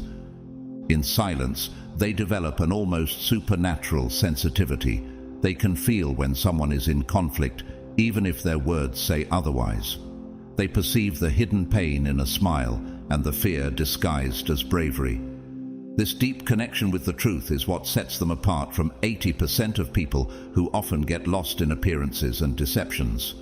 For the chosen, seeing is much more than looking. It is feeling, perceiving, and understanding. 3. Hyper-clarity, sharpened focus, and decisive thinking. Insecurities and distractions often overwhelm most people, but the chosen ones find in solitude the perfect ground to cultivate a sharp, focused, and decisive mind. This clarity is like an internal compass that always points in the right direction, guiding the chosen one through life's complexities with a precision that confounds others. What most people don't realize is that this hyperclarity doesn't happen overnight. It is the result of countless moments of introspection. In isolation from external noise, the chosen are forced to confront the true nature of their thoughts and desires. This constant refining process is like polishing a rough diamond until it shines to its fullest potential. When the world around them is reduced to silence, the chosen learn to distinguish between what is essential and what is irrelevant. Silence becomes the best friend of clarity. In solitude, the chosen find themselves in a state where they must deal with the avalanche of thoughts that are usually muffled by daily distractions. Imagine sitting in an empty room with no sounds except your own breathing. At first, the mind tries to fill the void with memories, worries, and internal dialogues. But over time, this mental noise begins to diminish. Thoughts organize themselves and chaos gives way to order. It is like a turbulent sea that, after the storm, becomes calm and crystal clear. This clarity allows the chosen one to see things as they really are, without distortions caused by emotions or fear. Think of Moses on Mount Sinai, isolated from the crowd, receiving direct instructions from God on how to guide the people. The clarity he acquired at the top of the mountain, away from all distractions, gave him the strength to make decisions that impacted generations. Similarly, the chosen ones find, in the solitary heights of their minds, the guidance needed to navigate their challenges. The chosen learn to make peace with silence, and this silence becomes the stage where all truths are revealed. There is nowhere left to hide their intentions, fears, or insecurities. Each decision is confronted, analyzed, and refined until only what is pure and true remains. It is in this process that the chosen develop the ability to make quick, almost instinctive decisions because they have trained their minds to act with clarity and conviction. This hyperclarity manifests in the chosen's practical lives in impressive ways. When faced with a complex situation, their mind does not get lost in a maze of possibilities. On the contrary, they can quickly discern the best path, like a blade, cutting straight to the point. This decision-making ability is not based on impulsivity, but on a deep knowledge of themselves and their priorities. To outsiders, the decisions of the chosen may seem unusual or even abrupt, but they know that each choice carries a weight and consequence, and they do not allow themselves to be paralyzed by indecision. The ability to cut through what is unnecessary and focus on the essential sets them apart, making them figures of action in a world of hesitation. Solitude, which many avoid, becomes the forge where the chosen ones perfect their minds. Away from the opinions of others and the chaos of everyday life, they find the necessary space to reflect and reassess their lives. They analyze their steps, question their choices, and most importantly, learn to trust themselves. Each decision made in solitude is an exercise in self-confidence, and over time, this confidence transforms into an almost supernatural clarity. 4. Pain sensor, deep empathy for others. One of the most powerful gifts of the chosen ones is the ability to feel the pain of others so deeply that it seems almost supernatural. It is as if the chosen have an invisible sensor that captures hidden emotions, unspoken sufferings, and fears that people often hide even from themselves. This pain sensor does not arise by chance. It is developed in the loneliest moments when the chosen ones are forced to face their own pain without filters or distractions. This personal confrontation creates a visceral connection with human suffering, making them not only empathetic, but true readers of the souls of others. While most people are immersed in their own challenges, the chosen have the unique ability to transcend this barrier and connect with the pain of others. They do not just see the surface, they feel what is beneath, as if the pain of others were extensions of their own. This gift brings both weight and healing, because deep empathy is a constant invitation to carry others' burdens, even if invisibly. To understand the chosen's pain sensor, one must first comprehend the process they go through in solitude. When isolated, they are confronted with their own emotions at a raw and intense level. There are no distractions to soften the sharp edges of sadness, fear, or anxiety. Each feeling is experienced in its fullness, with no escape. It is in this deep dive into their own pain that the chosen learn to identify the nuances and shadows that make up human suffering. Imagine being in a dark room where each corner holds a piece of your history that you would rather forget. In the silence, these memories come to life, and the chosen are forced to face each one of them. This direct confrontation with their vulnerabilities teaches the chosen a fundamental truth. Everyone carries their own wounds. It is this awareness that opens the door to genuine empathy, because they recognize in others the same kind of pain they have already faced in themselves. The empathy of the chosen is like an always active spiritual antenna, picking up subtle signals that others emit without realizing it. When someone is going through a tough time, this pain manifests in ways that most do not notice. A lost gaze, a forced smile, a silence that weighs more than it should. To the chosen, these signals are as clear as spoken words. They perceive the tension in the shoulders, the hesitation in words, and even the missing sparkle in the eyes. These are clues that reveal an internal world that few are willing to show.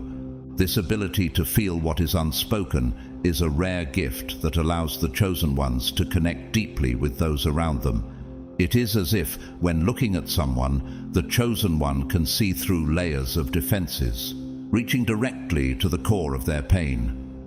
It is not uncommon for people to feel immediate relief in the presence of a chosen one, even without understanding why.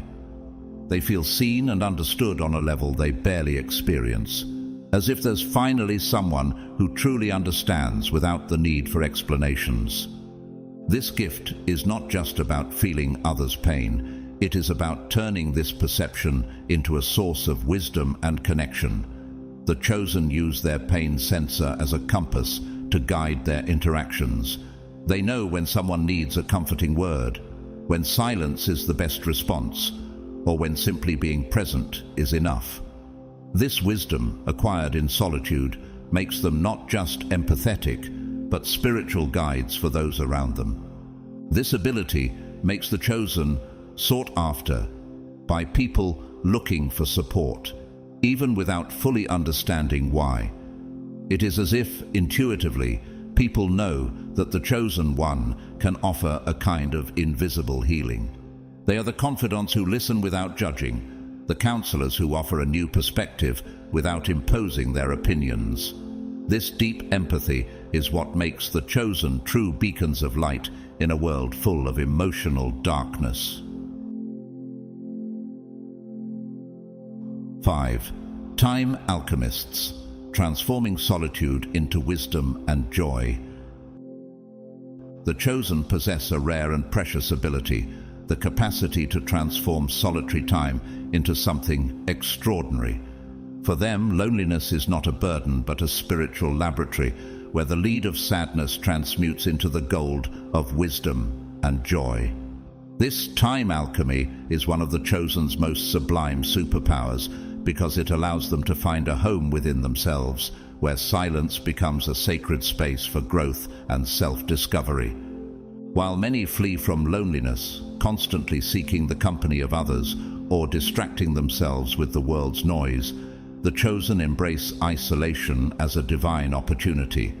They realize that in the quiet, they find the necessary space to reflect, meditate, and connect with the deepest part of their being.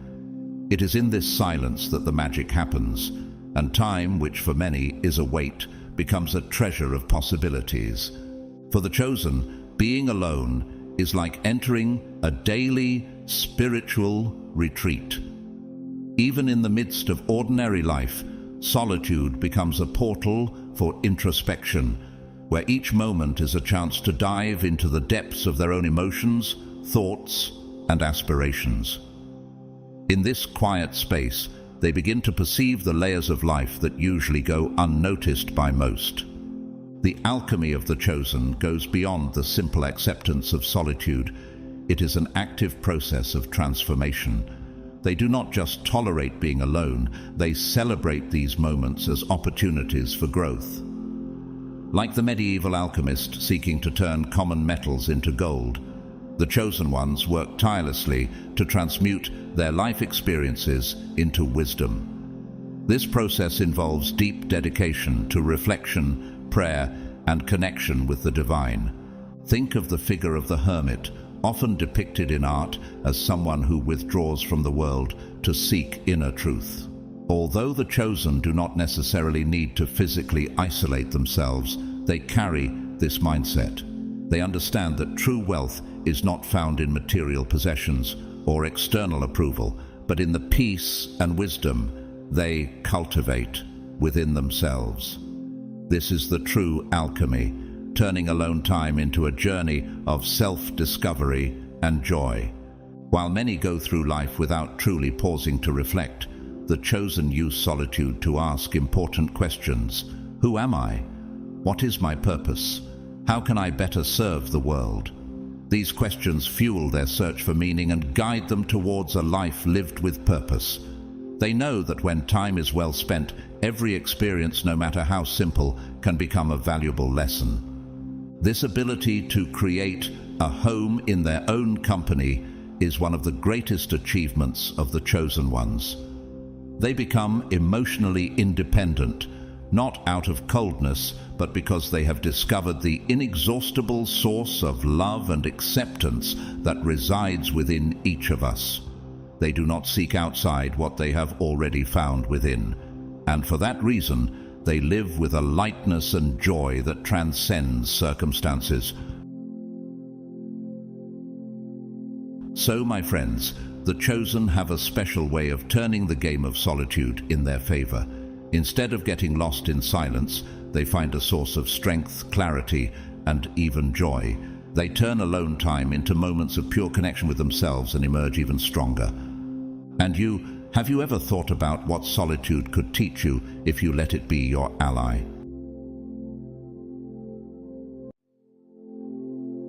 The veil that once hid the true nature of the world is being lifted, revealing secrets and awakening a level of spiritual awareness never seen before. While many are rediscovering their true essence and aligning with their purpose, negative forces try to keep humanity trapped in a cycle of fear and disorientation. They recognize that the main figures of this spiritual journey are awakening. These individuals, the chosen ones, are untouchable, protected by a divine force that makes them immune to any attempt at suppression. They came into this world to be a light and guide in times of darkness. These chosen ones are courageous warriors, destined to challenge the status quo and change the game. Many, however, are still not fully aware of their mission, and despite their lives being marked by intense challenges and healing processes, they still struggle to accept and embrace their true calling. They feel inadequate or unworthy, but it is precisely this humility, compassion, and purity of heart that make them special. With unusual spiritual gifts and psychic abilities, these individuals face the resistance of dark forces that seek to prevent their full awakening. However, as more and more of them begin to understand and harness their innate power, everything around them transforms.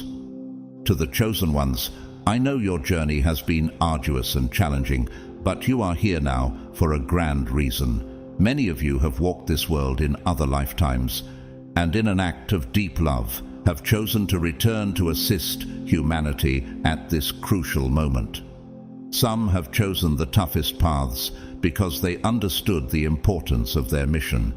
You are beacons of light, destined to illuminate a world often shrouded in darkness. Every obstacle overcome and every battle faced has strengthened your spirit and clarified your vision.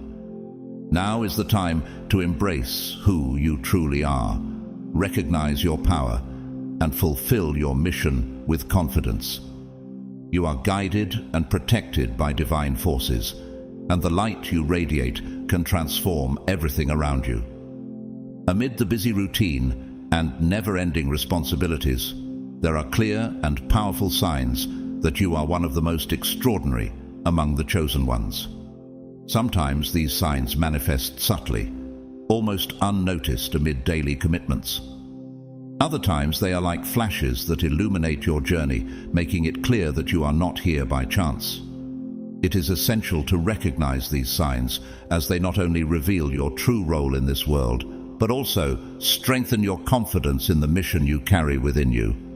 Below, we reveal the 11 signs that indicate you are one of the bravest among those called for a divine mission. 11. Signs you are the most powerful and boldest God's chosen ones. Among the chosen.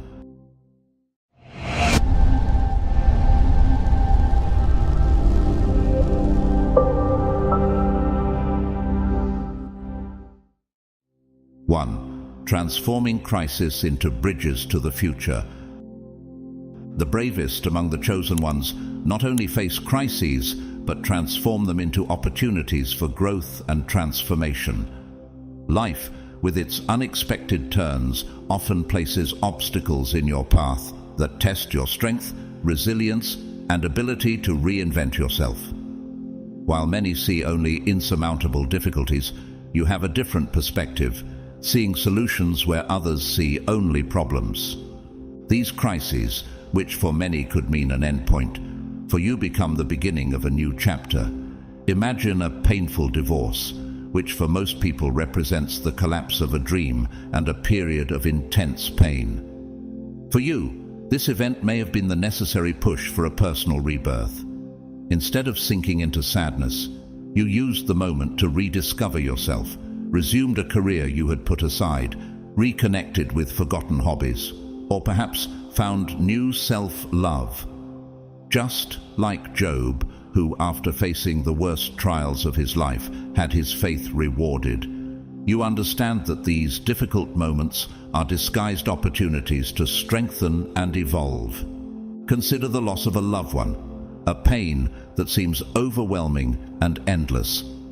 This loss, though devastating, can awaken in you a new understanding of life, values, and priorities. Perhaps this experience led you to connect more deeply with your spirituality, or to take steps to value more time with those you love. Instead of paralyzing, the pain transforms into a catalyst to live with more purpose and intensity, honoring the memory of those who have passed by, living your own life more fully. Another common example is betrayal, whether from a close friend or a partner. The feeling of being betrayed can be one of the hardest pains to endure, undermining your trust and leaving deep scars. However, instead of closing yourself off from the world, you find a way to use this experience to strengthen your boundaries, improve your perception of the people around you, and build healthier, more authentic relationships. This kind of crisis teaches you to value loyalty and truth, both in your relationships and within yourself. Now, think about the last time life backed you into a corner. Perhaps you lost a long-term job, a position that defined much of your identity and financial security. This crisis, initially terrifying, became an invitation to something new. Instead of giving in to despair, you decided to reinvent yourself.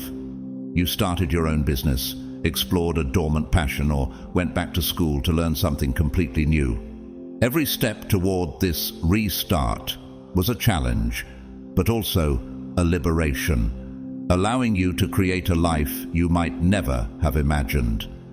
This ability to see beyond difficulties and turn every fall into a new beginning is one of the most striking traits of the fearless chosen ones.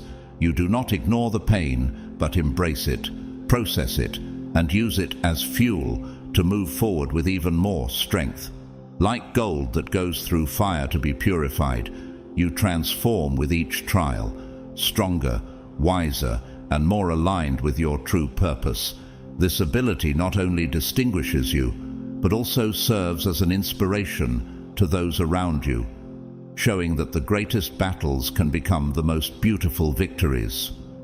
Throughout this journey, you learn that crises are not the end of the line, but opportunities to redirect your life to paths that once seemed impossible.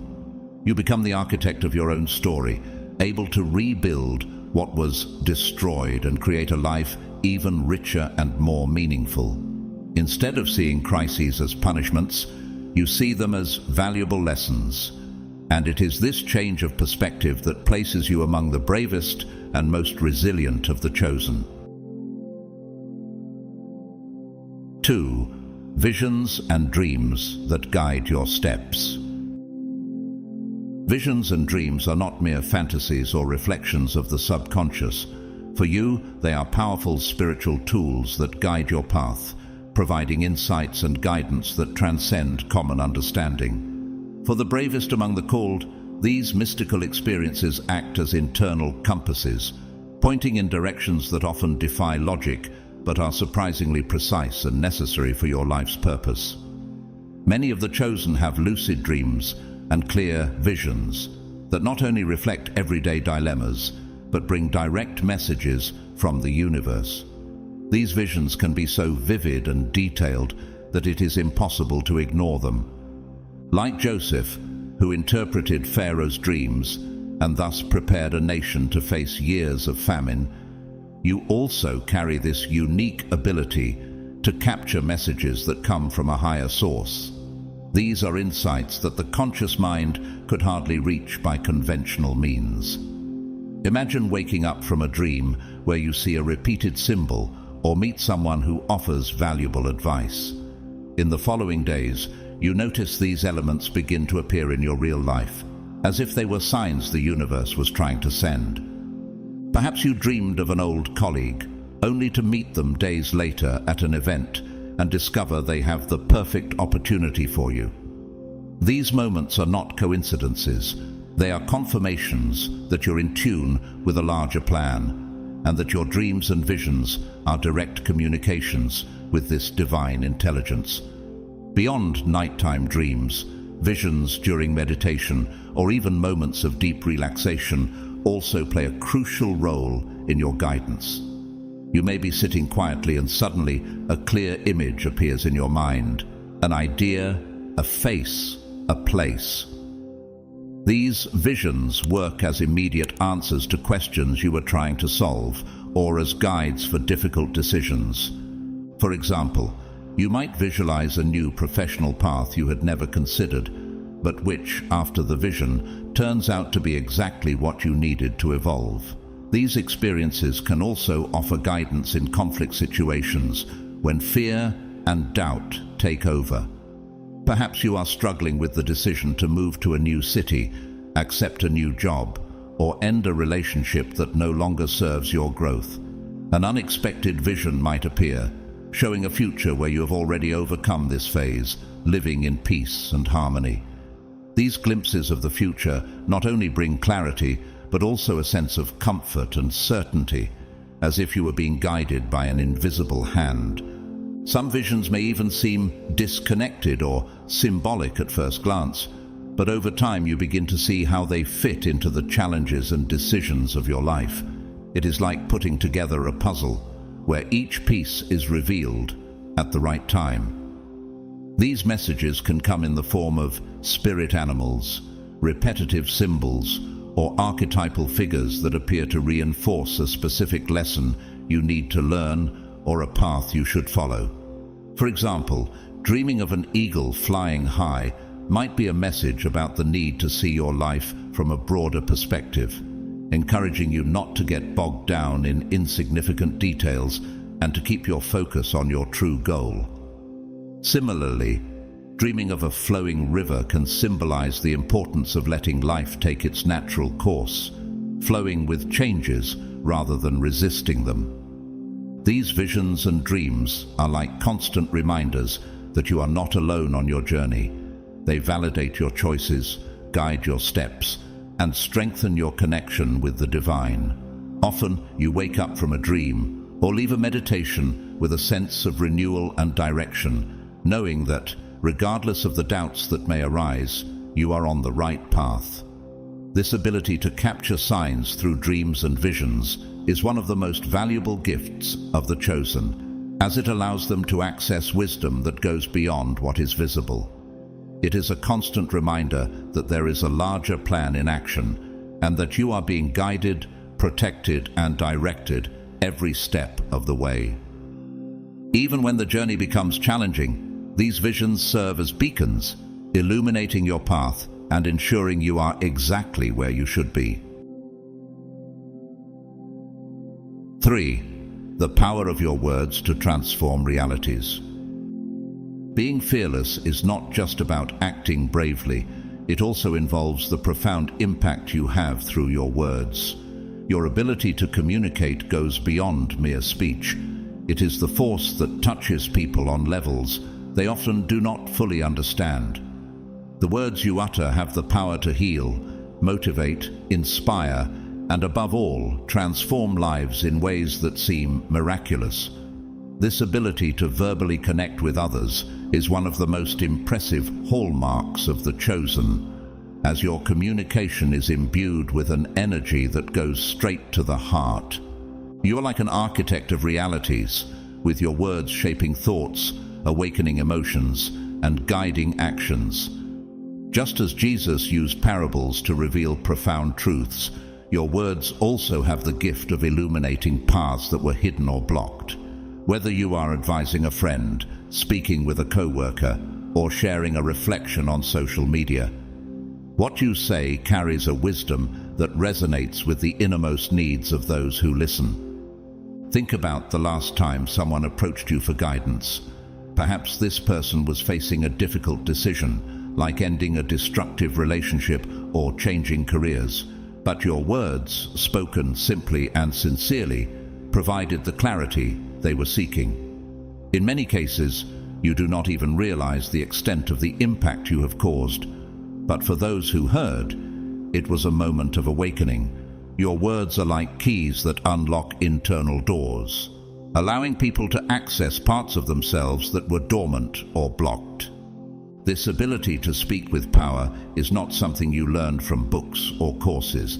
It is an innate gift, an extension of your spirit and your connection to the divine. Your words possess an energy that transcends the obvious and the immediate, touching emotional and spiritual chords.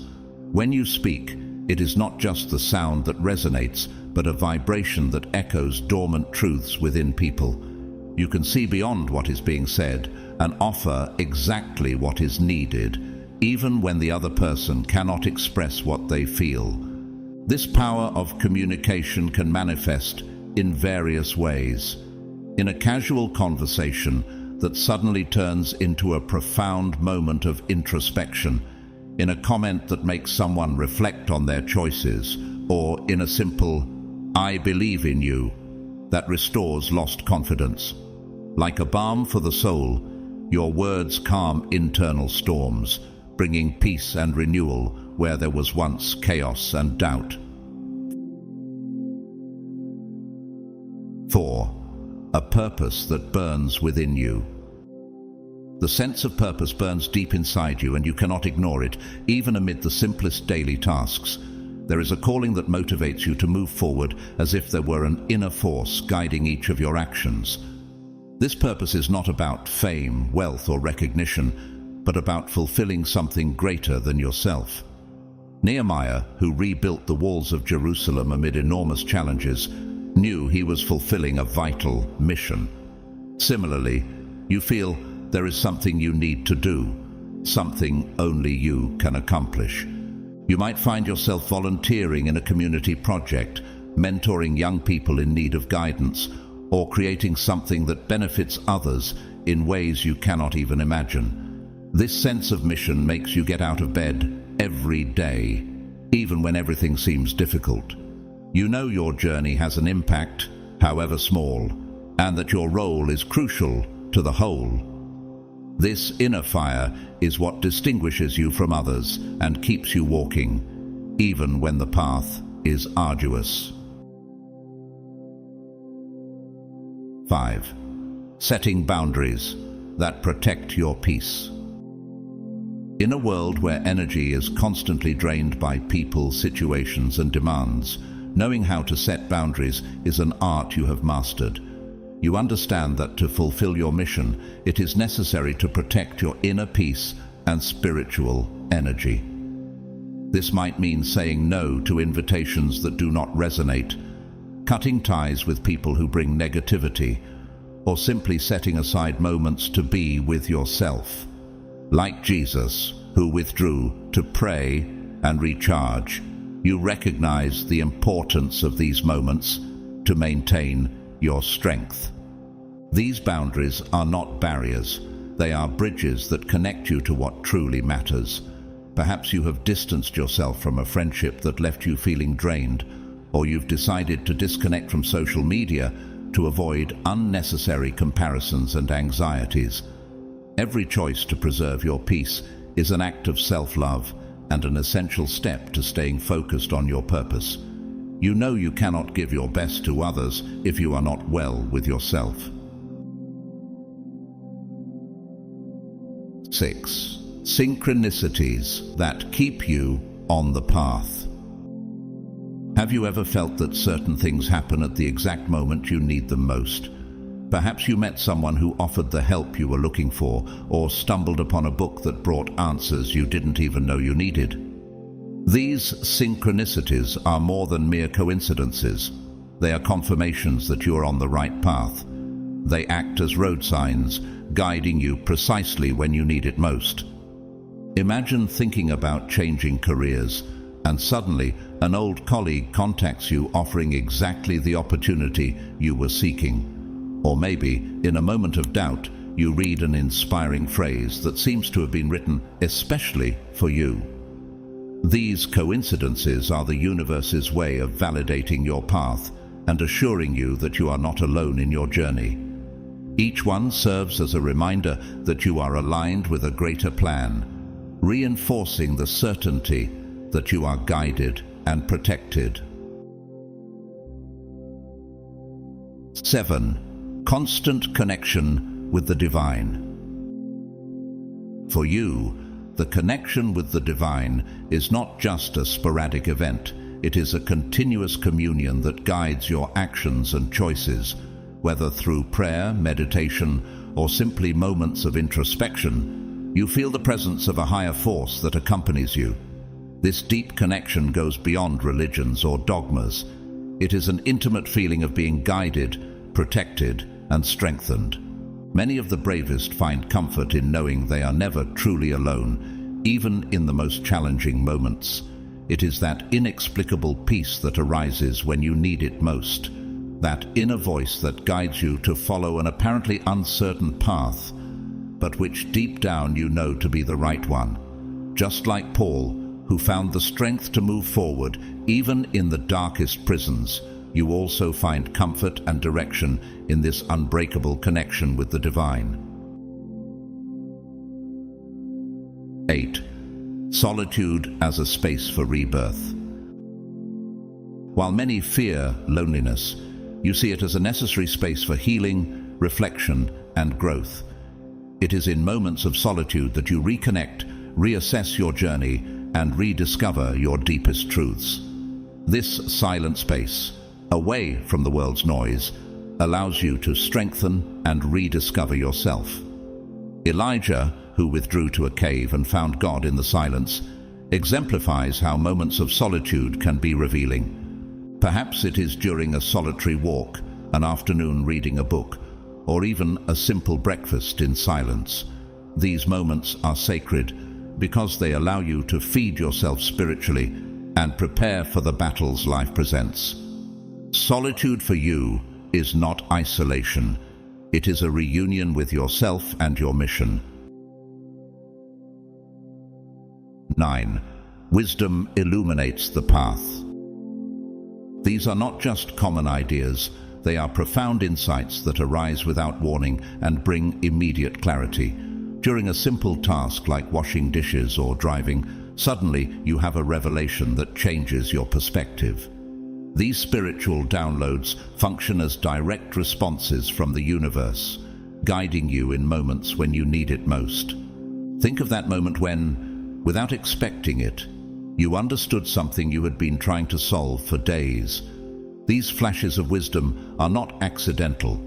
They are the result of your connection with a higher source that is always by your side, guiding you. They illuminate your next steps and help you make decisions with confidence and clarity, even when the path seems uncertain. 10. Turning pain into practical knowledge.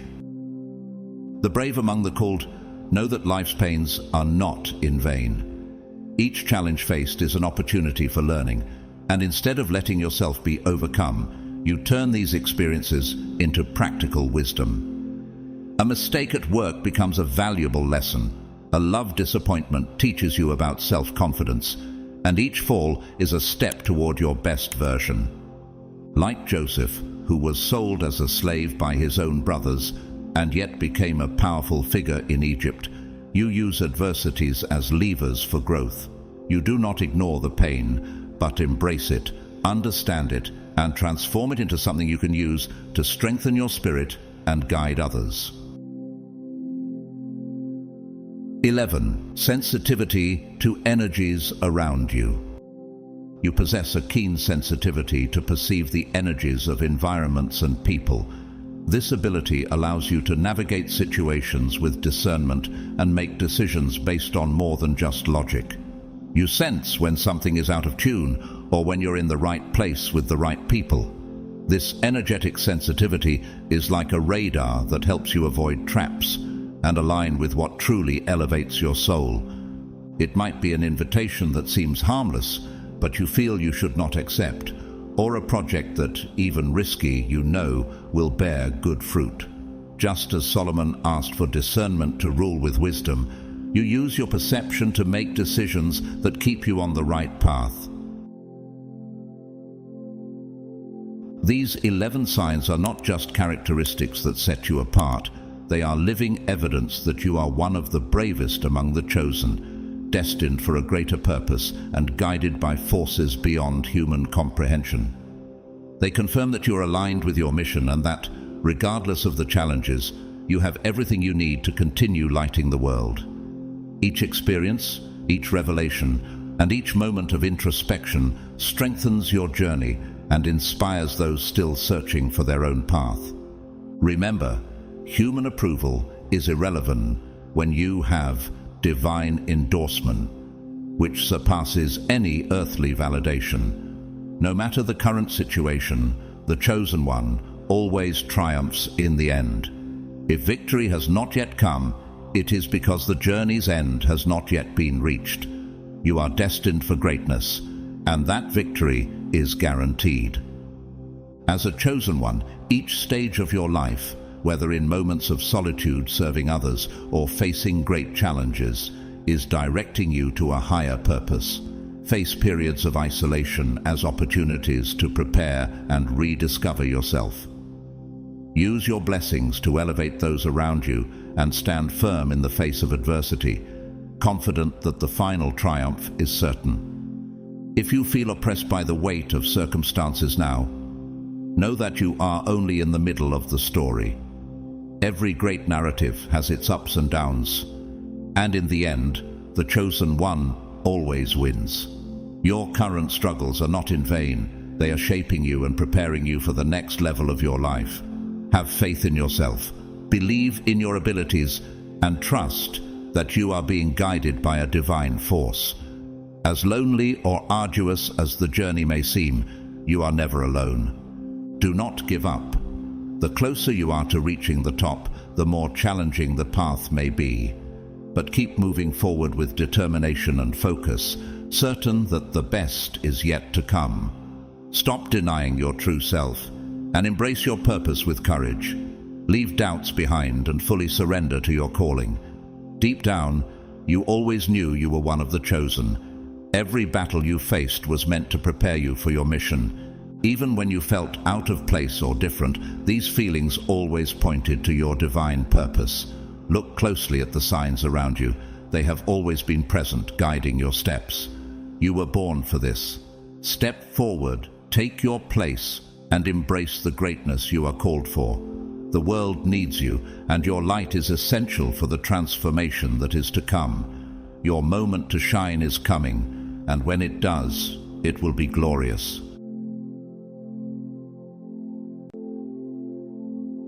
Have you noticed how people act differently when they see you in another light? It's not just in your head. When you pursue your purpose, when your energy is unique and powerful, it impacts those around you.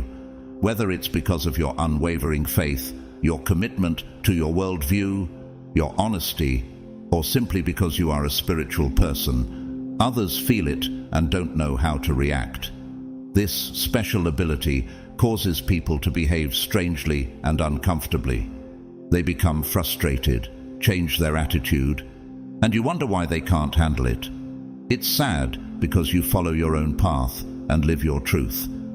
However, their reaction ends up being confusing and irritating. In this video, I'll show you 9 specific behaviors people exhibit when they recognize that you are the chosen one. These are not random actions. They are 9 clear signs of the impact your presence has on them. Follow along as I explore these unsettling attitudes that people adopt and help you understand what's going on. God's chosen ones. This is 9 ways people behave when they see you as the chosen one.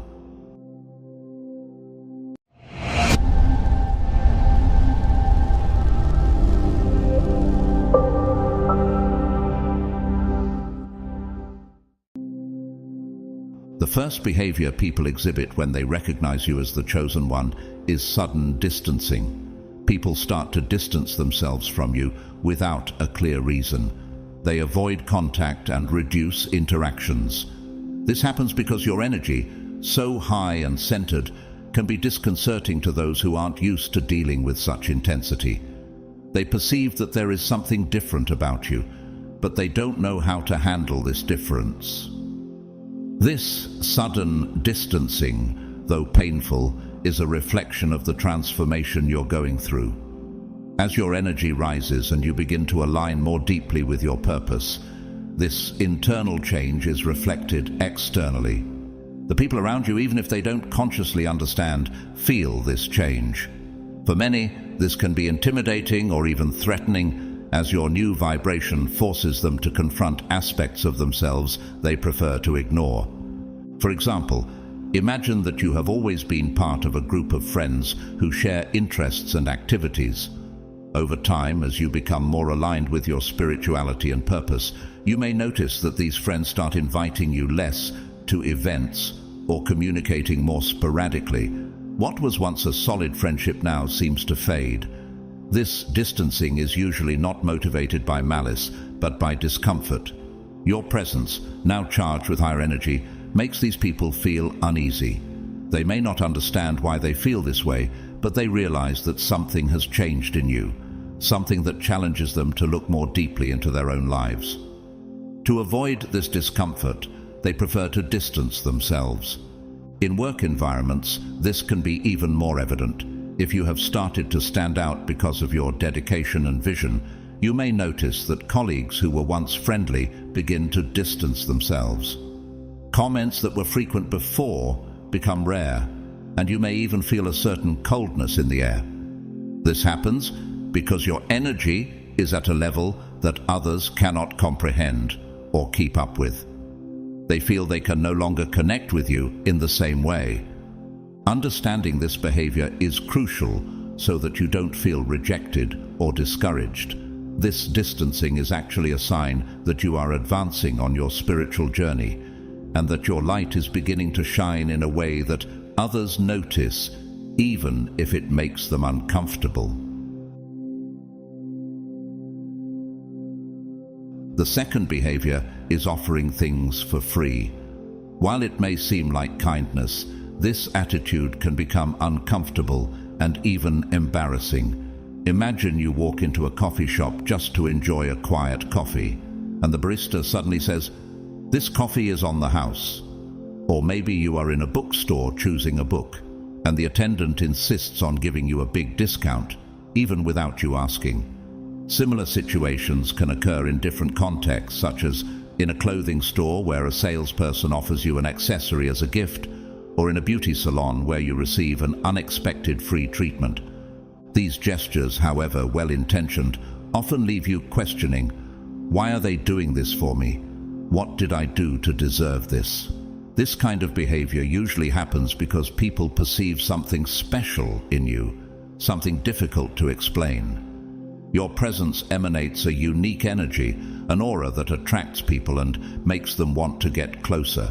When people start offering things for free, it is their way of trying to connect with you, enter your circle, or simply show admiration for your unique place in the world. They realize that you are different, that there is something in you that inspires or fascinates them, and giving something without expecting anything in return is their way of showing this recognition and appreciation. Normally, these displays of kindness are not extended to just anyone, but when you are seen as someone special, people start offering favors, gifts, and invitations to events that are not accessible to everyone. They want to be by your side in important moments or at exclusive events because they know your presence makes a difference, and by being close to you, they hope to absorb some of that special energy. This behavior can grow rapidly, and you may start to feel overwhelmed. Perhaps you just want to be treated simply and respectfully, without these gestures of generosity turning into a feeling of debt or obligation. It's common for people to say things like, "Let me pay for that," or invite you to events, expecting that in the future you might repay them in some way. Often they say something like, "Remember me when you are even more successful," trying to secure a place in your journey of achievements. Although these actions are often well-intentioned, they can also come with expectations. It is crucial that you know how to handle these situations. Accepting these favors can open doors and create opportunities, but it can also bring a feeling that something is owed in return. If these offers start to bother you or seem limiting, it is important to set boundaries and politely but firmly refuse when necessary. The most important thing is to stay true to who you are. Don't feel obligated to repay just because someone gave you something. Accept or decline these offers according to what is best for you, without feeling the need to reciprocate. Remember that people are attracted to your strength because they see something valuable in you. Appreciate the recognition and positive attention it brings, but always keep your boundaries clear to protect your comfort, effort, and independence. This way, you can navigate these interactions with confidence and balance, ensuring that your unique qualities are respected and valued without becoming a source of discomfort.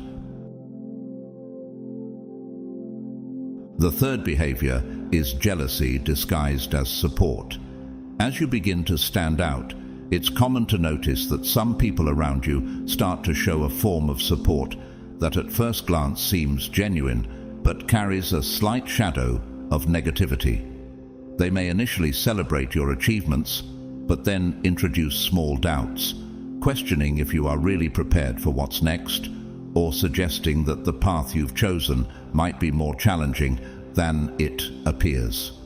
This kind of behavior can be subtle, almost imperceptible, but the cumulative effect of these interactions can be exhausting. The words may seem full of concern or good advice, but there is a certain weight to them, a veiled attempt to make you rethink your decisions, or even plant insecurities about what once seemed so clear to you. People like this may suggest that perhaps what you are doing is too risky, or that you should reconsider your choices, always with a tone that mixes concern and doubt. Instead of elevating and celebrating your victories, this behavior creates an atmosphere of uncertainty where the support offered comes with a dose of judgment or reservation. This kind of disguised jealousy is harmful because, although not aggressive or overtly negative, it slowly erodes the confidence you have in yourself. It is a form of subtle influence that, if not recognized, can begin to affect your mental and emotional state, making you question your own worth or the decisions that once seemed so firm. Protecting yourself from this kind of influence is crucial to maintaining your progress and peace of mind. Recognizing when support comes with hidden intentions or with an emotional charge that is not yours can help you stay focused on your journey without being diverted by insecurities that do not belong to you. It is important to value true support, the kind that celebrates your achievements without trying to diminish them or insert them into a negative perspective. The fourth behavior that is annoying is people's constant need to be near you when they realize who you really are. As your energy becomes more elevated and positive, you start to attract people in an almost irresistible way. They feel drawn to you as if something in your presence is magnetic. Think of how, in biblical accounts, people gathered around figures like Moses seeking guidance or just to be close, believing that their proximity to God could somehow bless or guide them. Similarly, you may find yourself surrounded by people who, even without realizing it, are drawn to your presence. Imagine situations where you enter a room, and before you know it, people around you start to approach, wanting to talk to you or simply be near you. Perhaps you are at a social event, or even during a moment of rest, and suddenly you find yourself surrounded by those who seem to seek something in your presence. Just as in the case of Elisha, whom people sought for prophecies or divine advice, those around you may see in you a source of something they themselves do not possess, and try at all costs to stay close to capture some of that energy. This constant need for people to be near can become suffocating. You may start to feel that your personal space is being invaded, as if there is no longer a moment of peace. People may try to touch you, get too close, or even follow your steps, believing that by being close, something good will come to them. This can remind you of the case of Bartimaeus, who, even blind, cried out to Jesus in the crowd, believing that his proximity would bring him healing. These behaviors show that people recognize something special in you, something that makes them want to be close at any cost. However, this constant attention is also a great challenge. You need to learn to balance people's need to connect with you and the need to protect your own space and inner peace. While it is flattering that people feel this attraction to you, it is essential that you establish boundaries so that this proximity does not drain your energy or cause discomfort. The fifth behavior that irritates is the jealousy that can arise in an unexpected and seemingly irrational way when people discover that you are the chosen one. This feeling, which often doesn't make sense, leads the person to reject you as a way to feel superior. This behavior can come from friends, acquaintances, or colleagues. Suddenly, someone who was close begins to act distant and cold, and you find yourself wondering if you did something wrong, when in reality, you did nothing. This rejection is usually born from insecurity and the need for the other person to feel better about themselves. It's a confusing and painful behavior. One moment, everything seems fine, and the next, this person starts treating you as if they are above you, using rejection as a way to assert themselves. When you try to understand what's going on, you end up reinforcing their sense of superiority, even if it's only temporary. This situation can be hard to accept because it's painful to realize that someone can act like this without reason. Similar stories are common in the Bible. Think of the envy that Joseph's brothers felt when they saw that he was favored and had dreams suggesting greatness. They tried to get rid of him, not because of any fault of Joseph's, but because they couldn't bear the idea that he was special. Another example is the relationship between Saul and David, where Saul, consumed by jealousy, tried in various ways to harm David, even though David was loyal and dedicated. People who act this way tend to behave like emotional vampires, trying to absorb your energy to compensate for what they feel is lacking in themselves. They see your light, your unique energy, and even though they won't admit it, they recognize that you have something they don't. To deal with this difference, they reject you and try to bring you down so you can be on their level. They want to control you, and when they realize they can't, they try to hurt you emotionally, making you feel down in the hope of bringing you down. This behavior is typical of people who manipulate others' emotions for their own benefit. They feel a sense of relief when they see you make mistakes, as it helps them mask their own insecurities.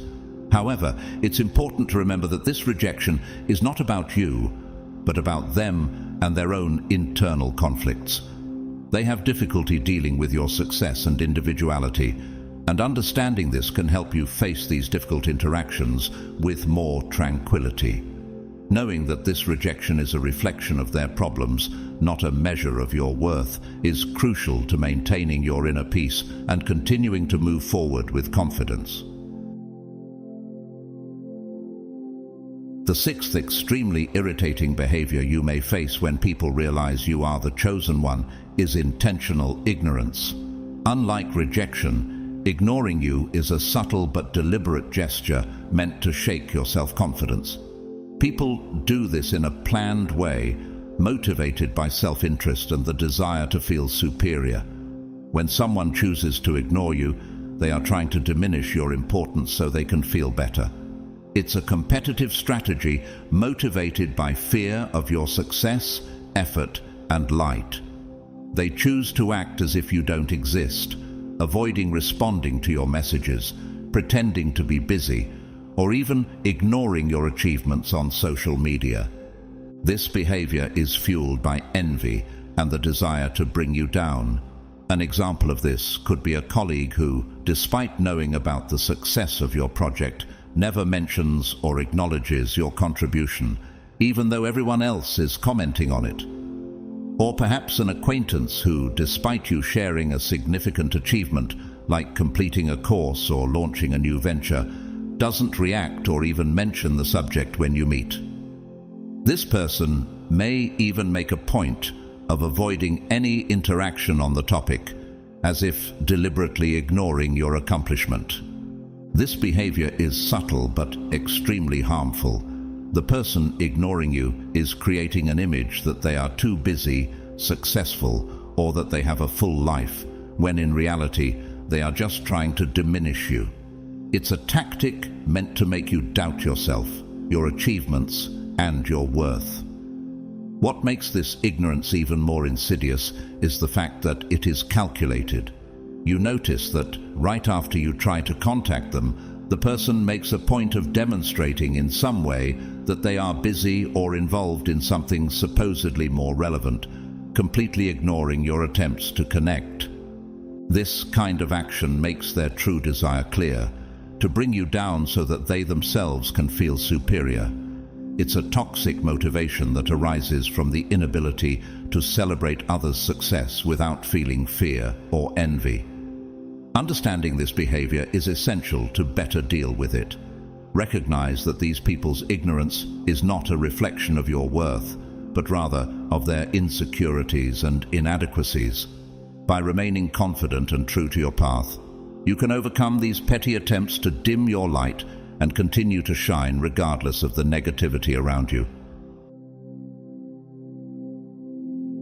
The seventh irritating behavior that people demonstrate when they realize you have something special is the constant need to show off their own achievements.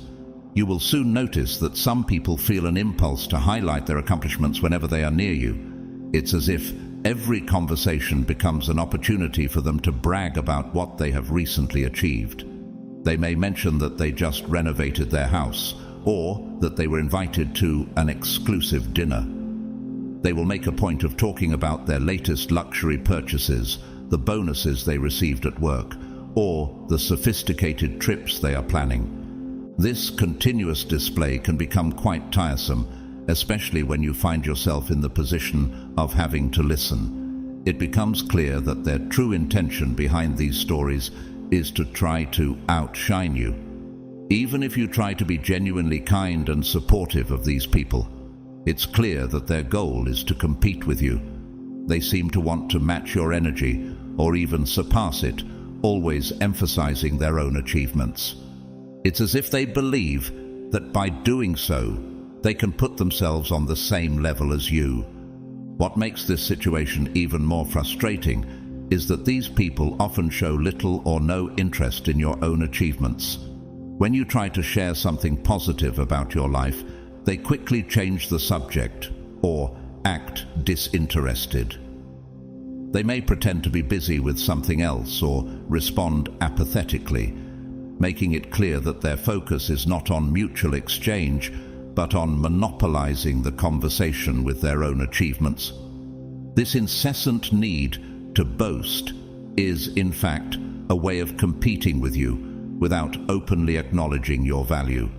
They avoid admitting that they see you as someone special, so they try to divert attention to themselves with their success stories. It's a subtle but persistent form of competition, fueled by insecurities and the desire to be seen as equally important or successful. The eighth irritating behavior people may show when they realize you have been chosen is underestimating your abilities or minimizing your achievements. Instead of recognizing the value of what you have accomplished, they may try to downplay its importance.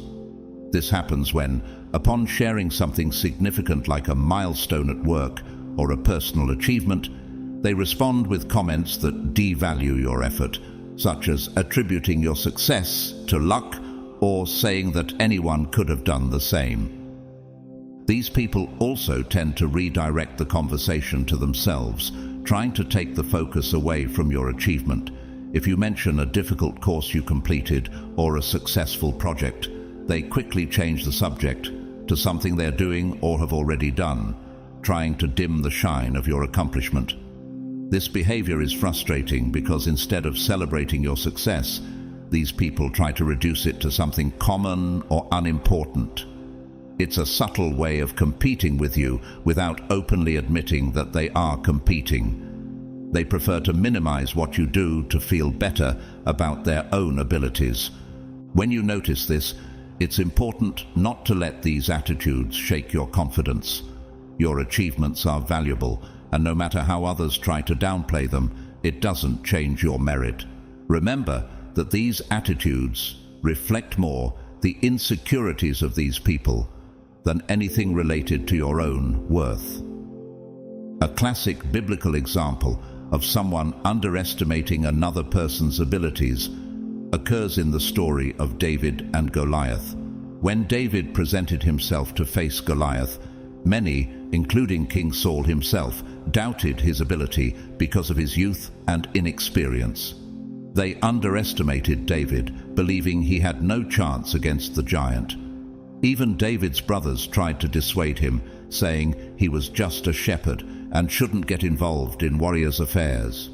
However, David proved them wrong, defeating Goliath with a simple stone, showing that his abilities and faith were underestimated. These examples show how even in situations where people try to minimize or underestimate what someone is capable of doing, it doesn't change the person's destiny or real value. Like David and Joseph, it's important to maintain confidence in your own abilities and the path you are on, even when others try to bring you down. Lastly, a frustrating behavior you may face is when people start blaming you for their problems. This can happen unexpectedly, especially from people close to you, like a partner, friend, or family member. When these people face difficulties they can't solve or don't want to take responsibility for, they end up shifting the blame to you. An example would be when someone, after an argument, puts all the responsibility on you, even if the disagreement has nothing to do with your actions, or when a simple suggestion from you is twisted, becoming in their view the cause of all their frustration. This behavior usually arises from an inability to deal with their own problems, and since you are a strong presence, you become the easy target for this blame shifting. These people may insinuate that you are the reason something went wrong, or that you are responsible for a missed opportunity, even when the true cause is far from being your fault. They avoid admitting that their own mistakes or lack of action are the real culprits. This attitude often comes from feelings of jealousy and insecurity. When they see your success, they feel uncomfortable with their own failures, and by blaming you, they try to undermine your confidence and alleviate their own dissatisfaction. This type of behavior is common in those who struggle with low self-esteem and need to bring others down to feel better. A biblical example is the story of Joseph, whose brothers blamed him for their own feelings of jealousy and resentment, leading them to take drastic measures against him. In situations like this, the goal of these people is to avoid facing their own flaws and failures by projecting everything onto you. Therefore, dear friends, being recognized as someone special brings with it a unique set of challenges and unexpected behaviors from those around you. While it is gratifying to be noticed for your distinct energy and purpose, it can also attract envy, competition, and even unjust accusations. The people around you may not know how to handle your presence, and as a result, they react in ways that can be frustrating and disconcerting. It is essential to understand that these reactions usually reflect their insecurities and internal struggles, not something about you. Dealing with these situations with grace and firmness is crucial. Set clear boundaries when necessary and never lose sight of who you are. Embrace the positive attention and opportunities that come your way, but don't let others' negativity affect you. Your journey as someone special is full of meaning and power. Continue to radiate your light and let your inner strength guide you through these challenges. Move forward with confidence, knowing that your path has purpose and importance, and that your unique energy is a gift to the world. Now, to those of you who share this calling, I encourage you to share your stories and experiences in the comments, not just as personal accounts, but as testimonies of the divine work in your lives. Embrace this calling with humility and courage, because you are not just a participant in the divine narrative, but also one of its most important narrators. May your journey be blessed, and may you inspire many others to recognize and embrace the divine gifts in their own lives. If this message touched your heart and you are ready for the second part, just write Part 2.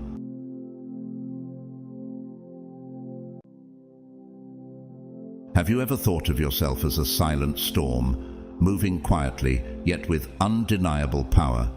Positioned by God with careful intention, you've been placed among specific people and on unique platforms. At first glance, your presence might not strike others as imposing. You may not dress in the latest styles or speak with the polished tones of the well-educated. But is that really what defines influence?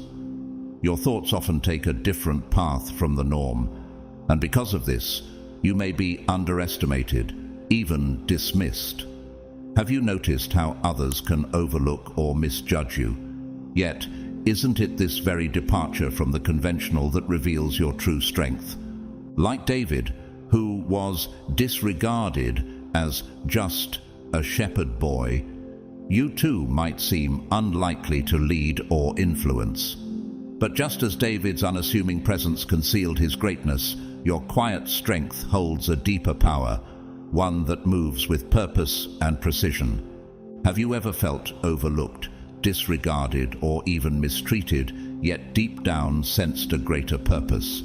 What if your quiet presence holds the power to bring about profound change, not through loud declarations, but through a subtle, transformative mission? Perhaps like a blessing hidden in plain sight, you are one of the chosen few, placed in this world not merely to exist, but to disrupt the status quo and breathe life into dormant souls.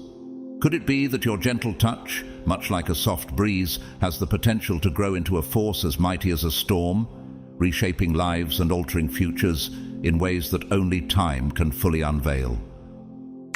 God's chosen ones, Your actions are subtle but powerful.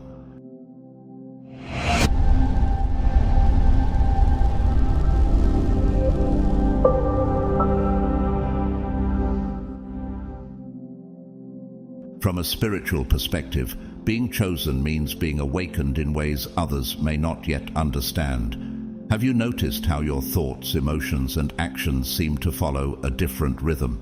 The chosen walk a unique path, one that requires them to lead their generation towards growth and prosperity. Much like the prophets of old, who were called not just to live, but to guide, you carry a responsibility that sets you apart. Your heightened sensitivity and awareness are gifts, yet they often make you feel out of step with those around you, even those closest to you. The path of the chosen is seldom smooth. Trials and hardships seem to appear at every turn, as if they are tests of your resolve and spirit. Have you ever felt rejected by others, or perhaps a deep yearning for a place that feels like home, though you can't quite place where it is? This sense of otherness is no accident. You weren't made to simply follow the crowd. Your mission, whether you acknowledge it or not, is to pave a new way, to bring light and change to a world that desperately needs it. Like Jonah, who tried to run from his calling, your purpose remains steadfast. Have you ever noticed how some people seem to hold grudges against you, even when you've done nothing wrong? It can be particularly upsetting when you're naturally cheerful, and yet, despite your innocence, you face judgment.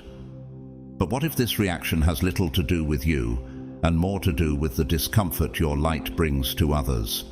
Your kindness and positive energy may shine a light on the darker parts of themselves, the parts they'd rather not confront. As you grow spiritually, this inner light only intensifies, and while many will be drawn to it, others may react with confusion or negativity. But here's the key: this isn't about you at all. Their reactions are a reflection of their own struggles and insecurities. So why let their discomfort dim your brilliance? Keep being the incredible person you are, and release the negativity that comes your way. Trust that the universe is on your side, and never forget that you are supported and guided by forces greater than any temporary misunderstanding. Just as the Apostle Paul reminds us in Romans 8:31, if God is for us, who can be against us? Keep shining, because you are meant for something far greater. Your life isn't just about looking out for yourself. It's about serving others, protecting and uplifting those around you. From a young age, you've had this burning curiosity to seek out truth, to understand the world at a deeper level. That desire has shaped your actions, compelling you to live with purpose and extend kindness wherever you go. In your search for truth, you've also been committed to sharing what you learn, helping others along their own journeys.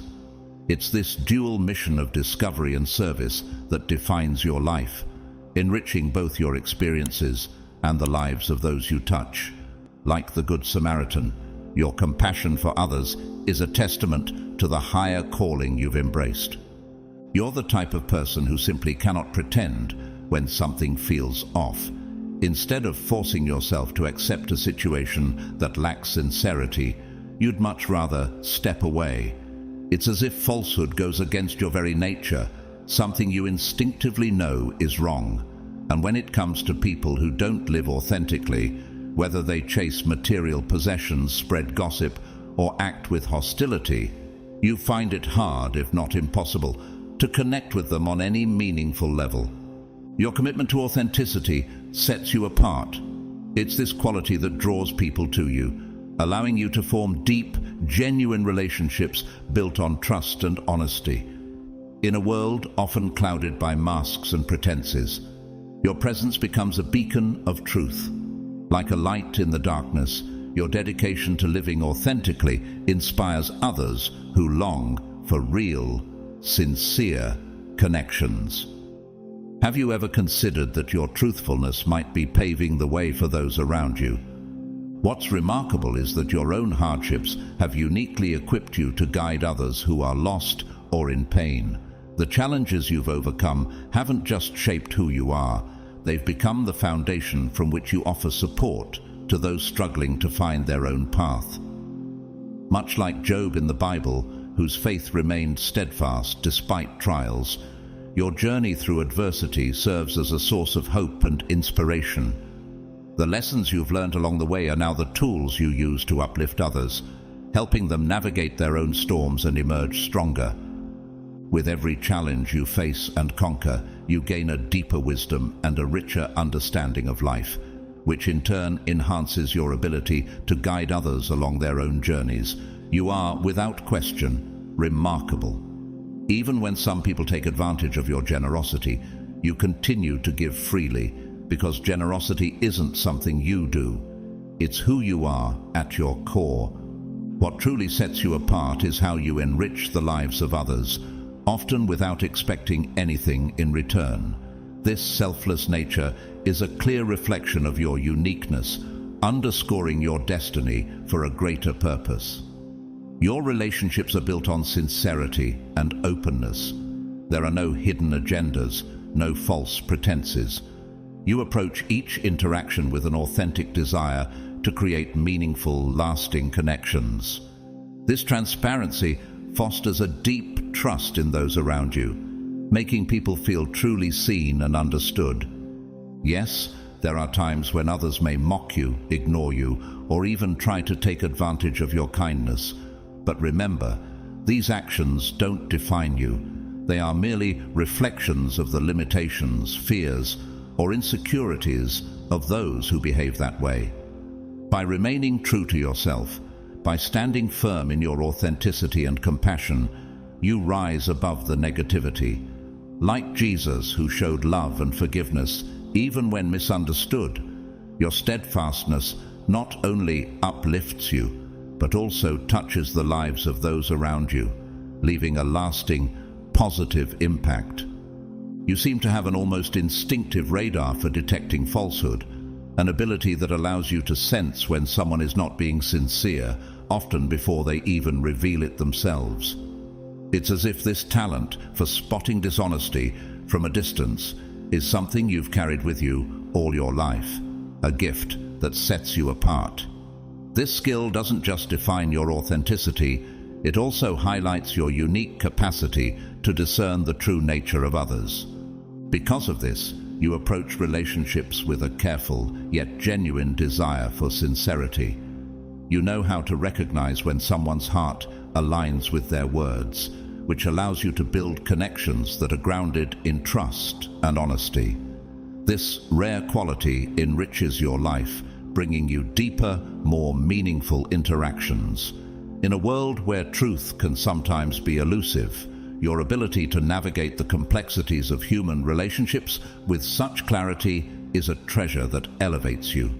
Like Solomon, who was blessed with the wisdom to discern truth and make fair judgments, your gift allows you to walk through life with an awareness that many lack, strengthening the bonds you form and keeping you on a path of integrity. You walk through life with humility, fully aware that your strength does not come from earthly recognition, but from a divine source.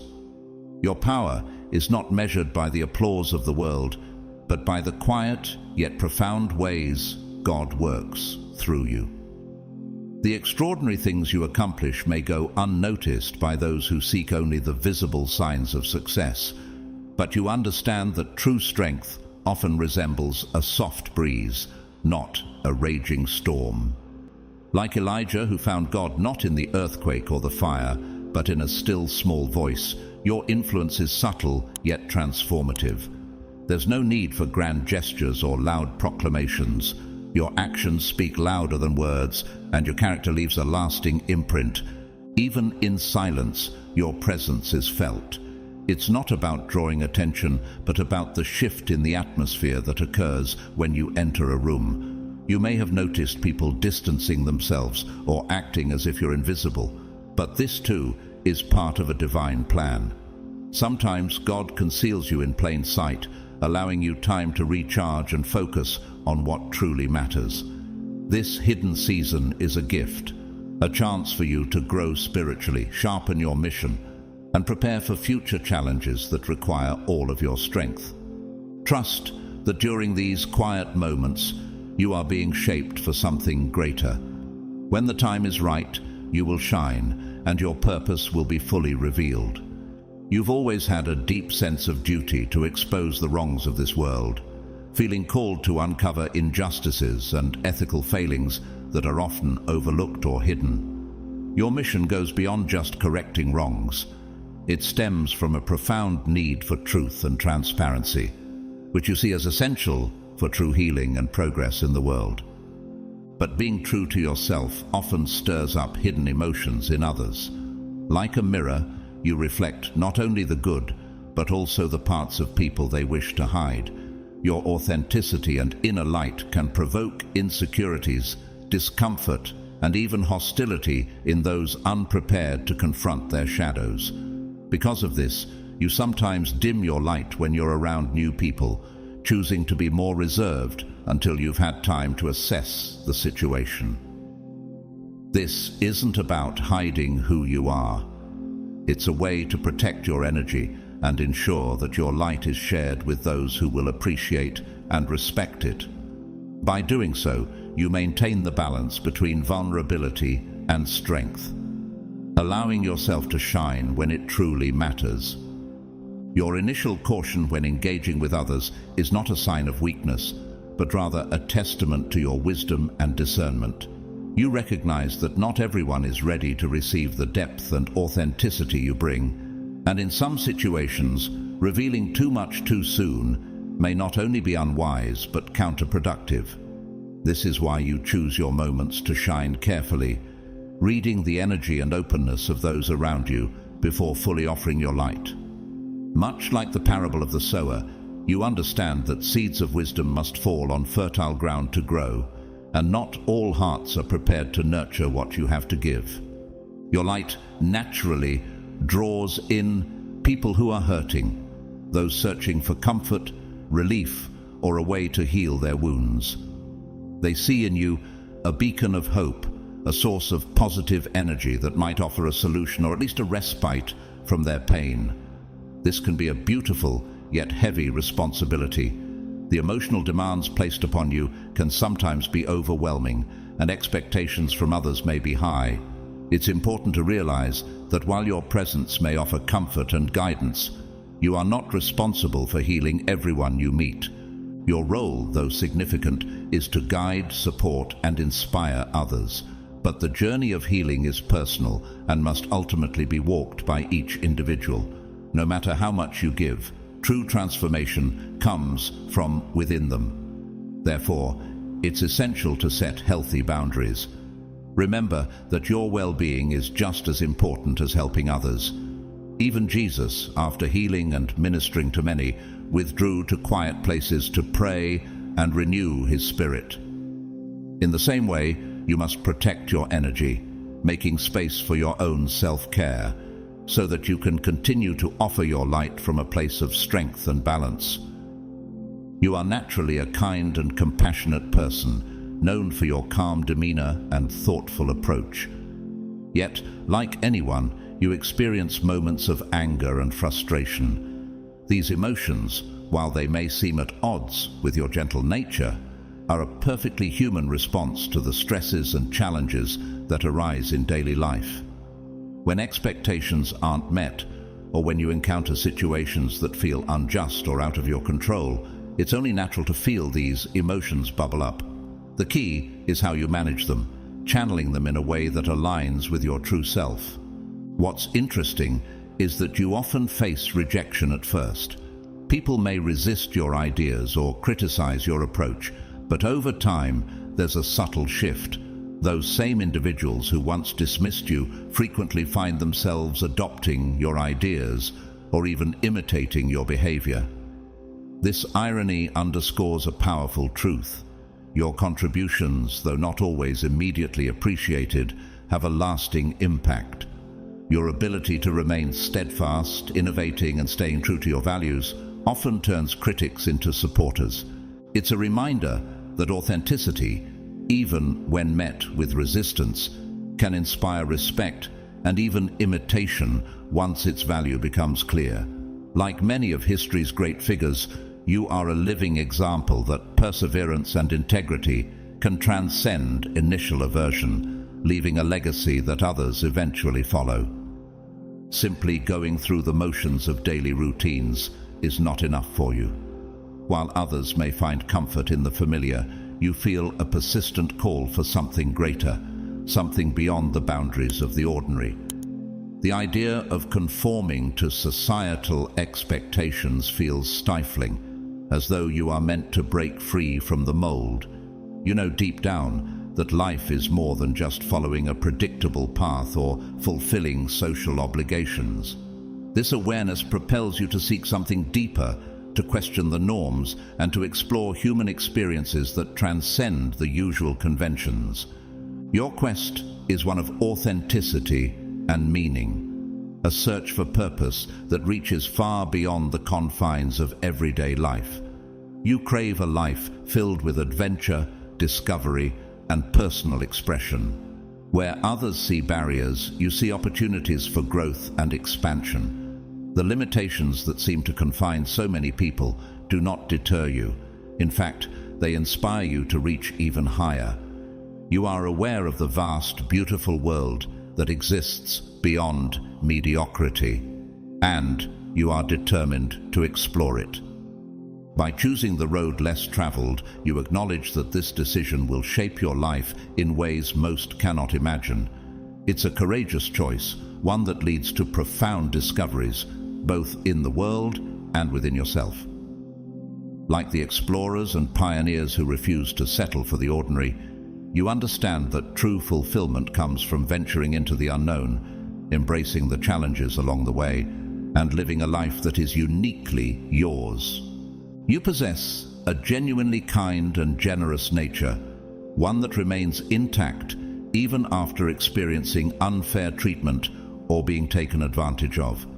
Despite these challenges, you consistently choose to act with compassion, reflecting the pure goodness of your heart. This isn't just a behavior you've learned, it's an intrinsic part of who you are, a sign that you're destined for something greater. You naturally strive to bring joy to others, often giving more than what seems fair or expected. This doesn't indicate weakness, but rather the depth of your character and your sincere desire to help. Your kindness doesn't stem from a sense of duty or a desire for recognition. It flows effortlessly from your compassionate soul. Even in tough times when others might resort to bitterness, you choose empathy and generosity.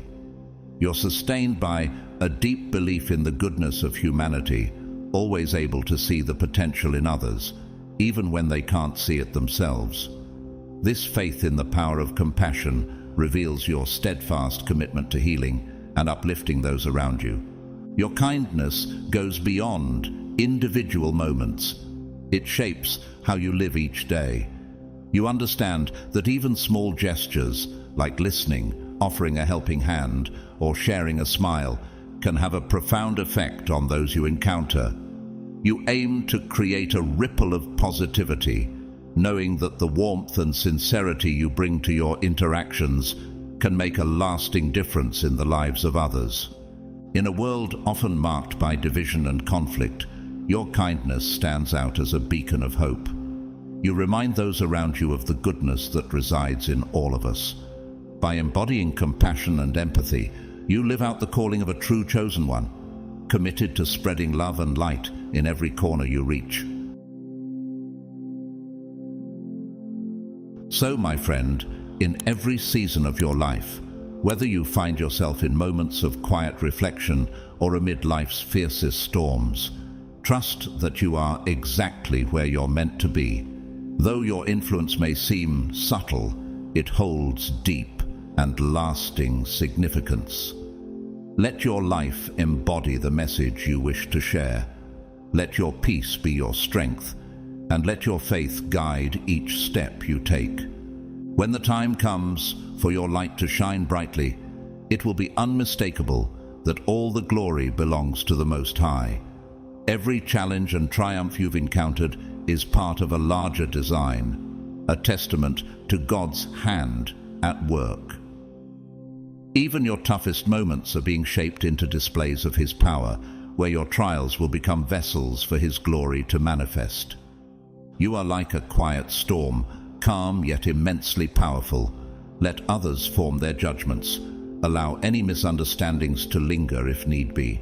Simply remain still and watch as God's purpose unfolds in you and through you. Your moment to rise is near, and when it arrives, the brilliance of your light will be a reflection of the marvelous work God has done in your life. Unlike the well-known concept of soulmates, twin flames represent the division of a single soul into two parts, which evolve separately over multiple lifetimes until they are ready to reunite in a union that defies the limits of love, spirituality, and human understanding. Twin flames are two halves of one soul that, at the beginning of their journey, divide to live distinct experiences, accumulating wisdom, traumas, loves, and lessons across different incarnations. Unlike soulmates, who can be multiple throughout a lifetime, twin flames are unique. When they reunite, it is not just a romantic reunion, but a deep spiritual awakening, an activation of ancestral memories, and a call to a higher mission that transcends the individual. God's chosen ones and twin flames, divine signs that your soul half is on the way.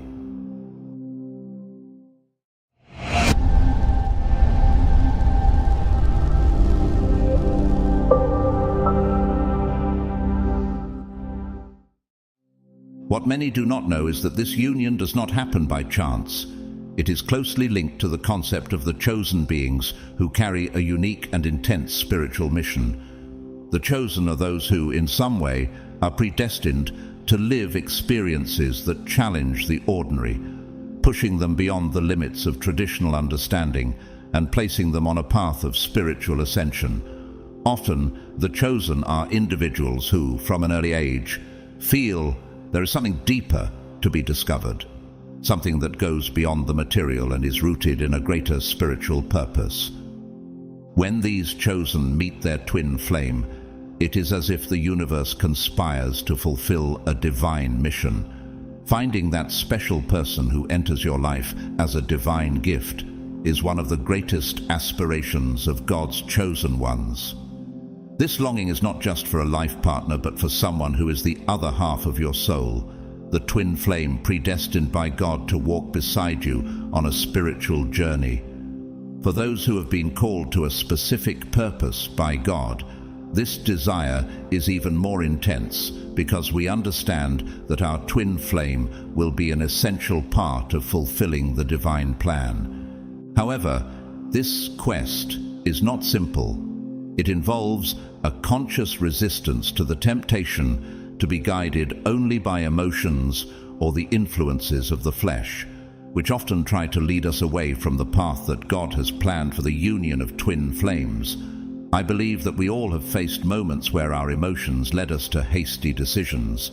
However, being guided solely by what we feel can leave us vulnerable and uncertain, since emotions are volatile and easily manipulated.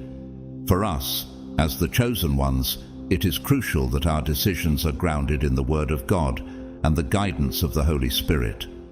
This places us on solid ground, where every step is guided by divine inspiration and the clear vision of the greater purpose that God has for our lives, especially concerning the union with our twin flame. In this context, finding this predestined person becomes a sacred task, one that should be approached with reverence and total dependence on God.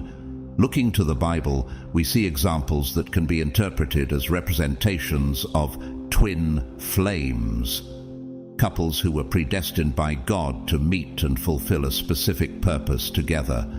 Abraham and Sarah, for instance, exemplify the union of two souls who, despite their human flaws, were destined to be one in God. Their union was crucial for the fulfillment of God's promises. Isaac and Rebekah also reflect the concept of twin flames. The way God guided Abraham's servant to Rebekah in response to a specific prayer is a powerful example of how he unites us with our twin flame. Rebekah was not chosen by chance.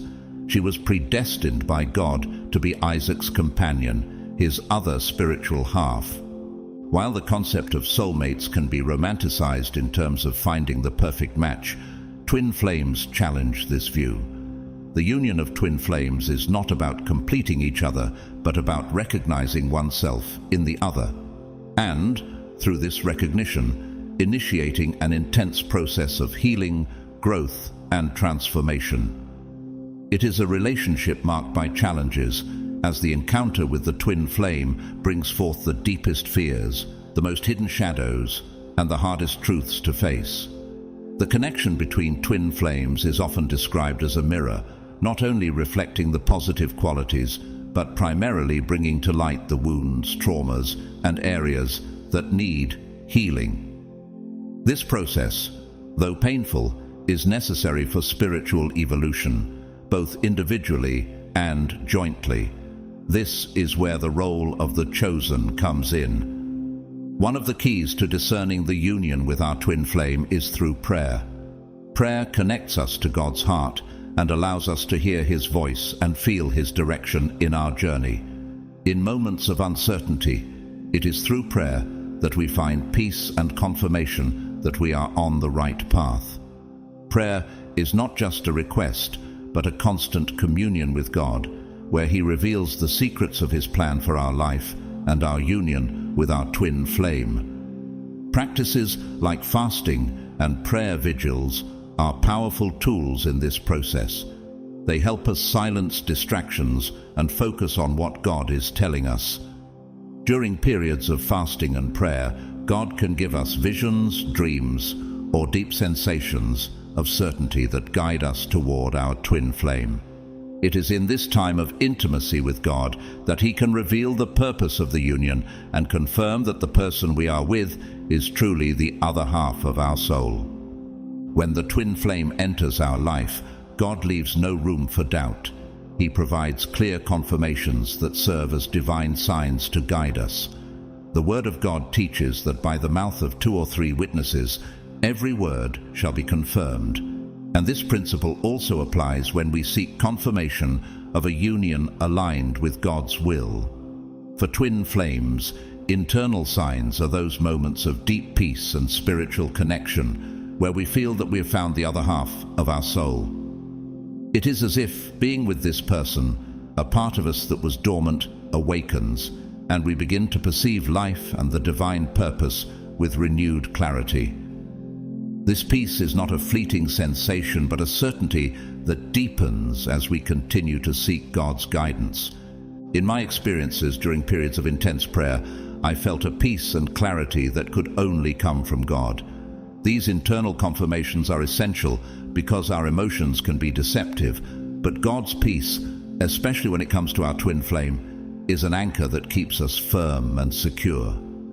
Imagine that you meet someone and from the first encounter, you feel an inexplicable peace, even if the circumstances around you are chaotic. Perhaps you're going through a difficult time in your life, yet this person brings a serenity you have never experienced before. For example, Sarah met John at a religious event, and despite facing great challenges at work and in her family, she felt an overwhelming tranquility when talking to him. They barely knew each other, but something inside her told her that this connection was different. This peace was a clear sign that God was uniting their lives for something greater. External signs often manifest through the actions and reactions of the twin flame toward us. Without the need for words, the person's behavior begins to align perfectly with what we feel internally.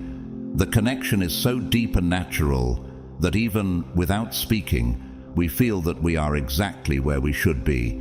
God can also use third parties to confirm this union. A spiritual leader, a close friend, or even a stranger can be used by God to say a word or give advice that reinforces what we already feel in our hearts. I remember once when a complete stranger told me something about my relationship that was so specific that it could only have come from God, confirming that I was with the right person. For example, Mark and Anna always attended the same church but had never talked. One day, an elderly lady from the congregation who had never interacted with them felt compelled to tell them that God had a special plan for their lives together. At first, both were surprised because they had never considered a relationship. However, this message from such an unexpected source was a sign from God confirming that they should explore this connection. Shortly after, they started talking and discovered they shared a very similar vision of life, especially regarding service to God. Spiritual signs include dreams, visions, and prophetic words that clearly show us God's will for the union of twin flames. These signs are particularly important as they serve as a beacon that illuminates our path toward fulfilling the divine purpose. There is a story of a chosen one who, seeking confirmation about his twin flame, received a vision of both of them serving together in ministry. This vision was so clear and powerful that it became the guide for the entire journey of their relationship. When two souls are destined to be together, God ensures to show us in supernatural ways that we are on the right path. Another essential aspect of discerning the union with the twin flame is ensuring that God's Word, the Holy Spirit, and the circumstances surrounding the relationship are in full harmony. For the chosen ones, this is crucial because any deviation can be a sign that we are outside of God's will. What does the Word of God say about your spiritual journey and your mission? The Bible reminds us that marriage and partnerships are sacred and should reflect God's glory. For us who have been chosen and destined to find our twin flame, this guidance becomes even more relevant. Studying the Scriptures and seeking the direction of the Holy Spirit is crucial. Paul warns us about unequal yokes, and this directly applies to the union of twin flames. It is not just about finding someone with whom we get along, but about being spiritually aligned with that person so that together we can fulfill the purpose for which we were created. The Holy Spirit guides us into all truth, showing us not only what we should do, but also confirming the identity of our twin flame. If at any moment the circumstances around the relationship are at odds with what the Spirit reveals to us, this could be a warning sign. God is a God of order, and He will not lead us into a union that contradicts His word or His plan for our lives. The third fundamental point is the spiritual, practical, and emotional alignment between you and your twin flame. This alignment is not just a bonus. It is essential for the divine mission to be successfully fulfilled. Spiritually, the connection between twin flames is deep and unshakable. For those who have been called to a specific mission, it is crucial that their twin flame shares this vision and is willing to work side by side with them. The relationship between twin flames is marked by a spiritual harmony that cannot be explained in human terms. It is a union of souls that were created to walk together. On a practical level, life together should be a partnership that enhances each other's skills and talents. Twin flames complement each other in all areas, creating a synergy that allows both to reach new heights in their spiritual journeys and in the mission that God has given them. Emotionally, the connection between twin flames is deep and true. It is not just about passion or physical attraction, but about a love that goes beyond appearances and is rooted in the soul. This love is based on agape love, the unconditional love of God, which is patient, kind, and forgiving. When two twin flames unite, they experience a love that reflects God's very nature. A significant theological question to consider is the concept of unequal yoke. Paul warns us not to be unequally yoked with unbelievers. For twin flames, this applies not only on a spiritual level, but also to values, life vision, and commitment to God's purpose. An unequal yoke can prevent the full realization of the mission for which twin flames were created. It is essential that twin flames share the same commitment to God and the same zeal for fulfilling the calling. When both are spiritually aligned, the relationship becomes a powerful force in God's kingdom, a union that cannot be shaken by external circumstances. The love that unites twin flames goes beyond human love. It is deeply rooted in agape love, the unconditional love of God. This love is not just an emotion, but a daily choice to sacrifice for the other, to serve and support each other regardless of circumstances.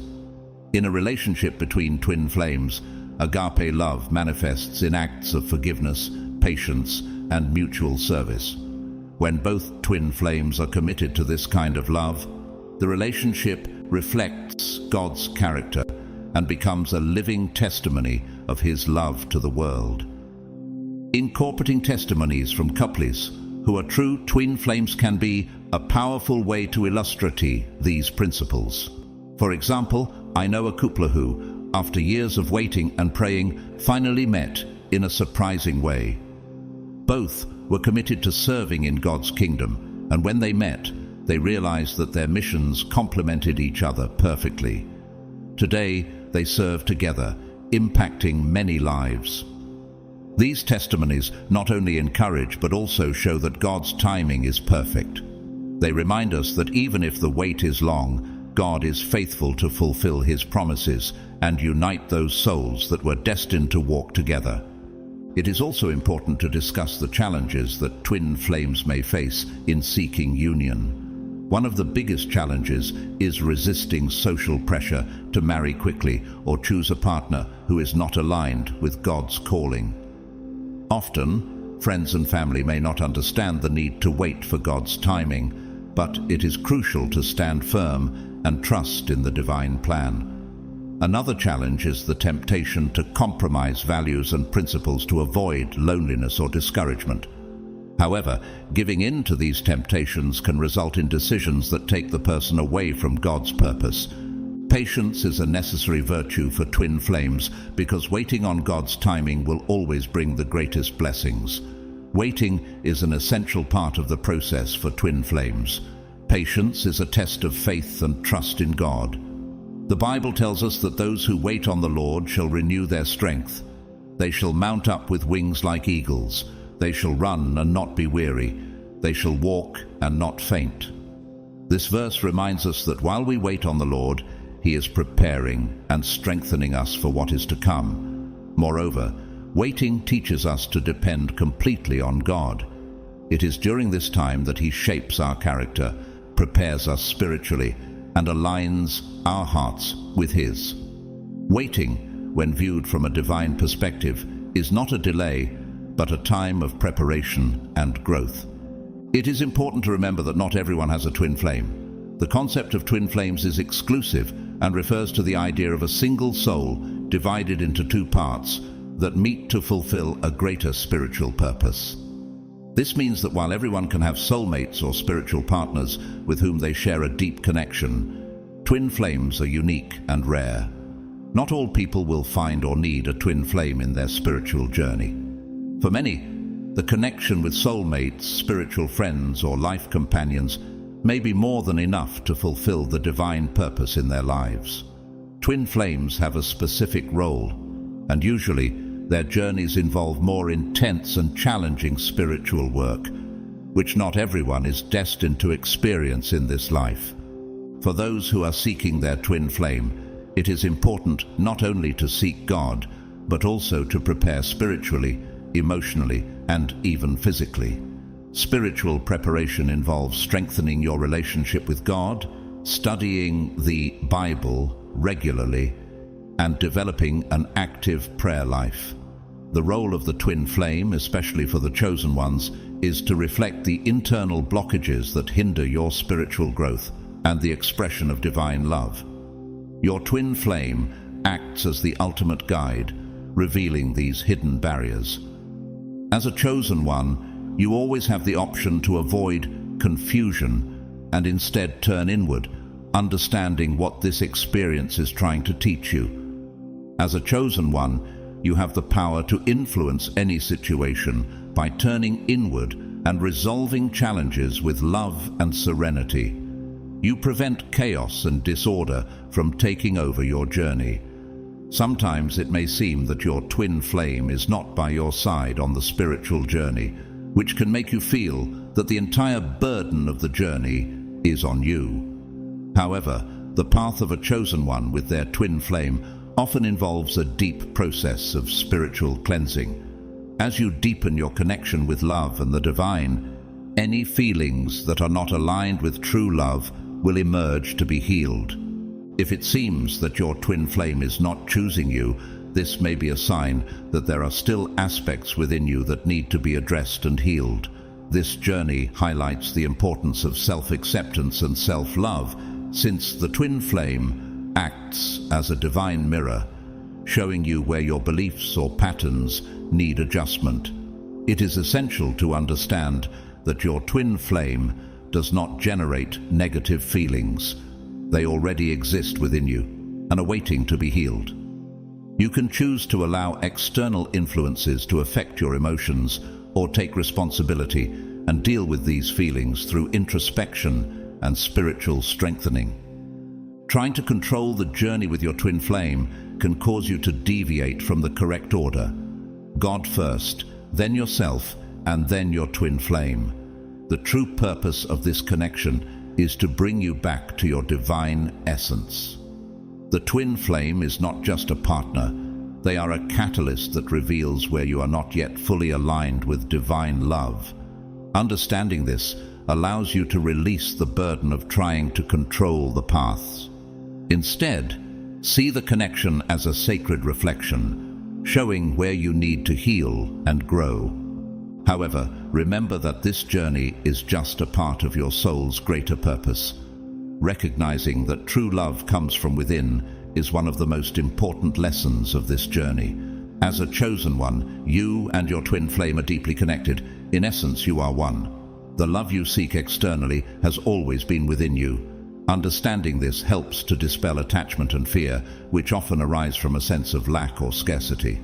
In the twin flame's dynamic, there's no need to seek love outside yourself, as this connection already exists innately. By embracing this truth and committing to love in its purest form, you can manifest the deepest desires of your soul. Recently, I realized that by trying to control communication with my twin flame, I was actually overstepping my boundaries and taking on a role that belongs to God. By recognizing this, I was able to redirect my focus to the true purpose of the journey, a deep and aligned connection with the divine. The path you are on is a journey that requires time and patience. Understand that the expression of your twin flame's love will not happen overnight. Achieving this love requires dedication to inner work, constant practice, and a commitment to your own development. As you delve deeper into this process, you will begin to cultivate a deeper love for yourself and better understand your true self. This journey will allow you to discover the deepest aspects of who you are. This journey is internal, not external. You and your twin flame share a deep connection, which means you do not need to seek something from them. Instead, focus on nurturing and loving yourself, especially in the areas where you feel most vulnerable. By offering love to these parts of yourself, you will see that love reflected in your twin flame. It is as if by pursuing yourself, you end up finding your twin flame. It is also crucial to realize that others cannot meet your needs or be your primary source of happiness. True fulfillment comes from within, and it is essential that you cultivate self-love and self-care to meet your needs. Consider turning to a higher power as your ultimate source of support. Prioritizing your well-being is fundamental to personal growth and satisfaction. Furthermore, it is not your responsibility to ensure that your twin flame desires you. That is beyond your control. Your role is to honor, value, and respect the feelings you have in your heart. By embracing this desire and being present with love, you can trust that everything will unfold as it should. Your journey is to do the inner work, complete it, and watch with wonder as everything manifests, proving that all your effort is true. Surrender your soul to God, and you will see that your life, every minute of it, will become a magical existence. As you embark on this journey with focus, patience, and a deep understanding of your purpose, you will be able to face challenges with more tranquility and grace. As you move forward, trust that the universe is guiding you for your highest good. Absorb the lessons, remain steadfast in your spiritual practice, and remember that you're not alone. Your twin flame walks beside you, and together you're walking a path of love, healing, and union. Let go of the illusion that you and your twin flame are separated. Remember that they are not somewhere far away, living a separate life. You are one in essence and deeply connected, with no distance between your hearts. Your twin flame is not living the best of life away from you, because the true meaning of their life is to be with you. They will not find full happiness without you, and they are not in love with someone else, because you are their true love. When you accept this truth, you will begin to manifest your union both internally and physically. Therefore, my friends, the journey to find and unite with your twin flame is one of the most important and challenging that a person can face. For the chosen, this journey is marked by clear and objective signs that confirm we're on the right path. If you are a chosen one, knowing your twin flame can deepen your understanding of your mission and amplify it with a better outcome. Embrace your special role and the unique connection you have with your twin flame, and together you will reach your shared destiny. It is a process that requires patience, faith, and total dependence on God, but it brings with it the promise of a union that transcends the ordinary and fulfills a divine purpose.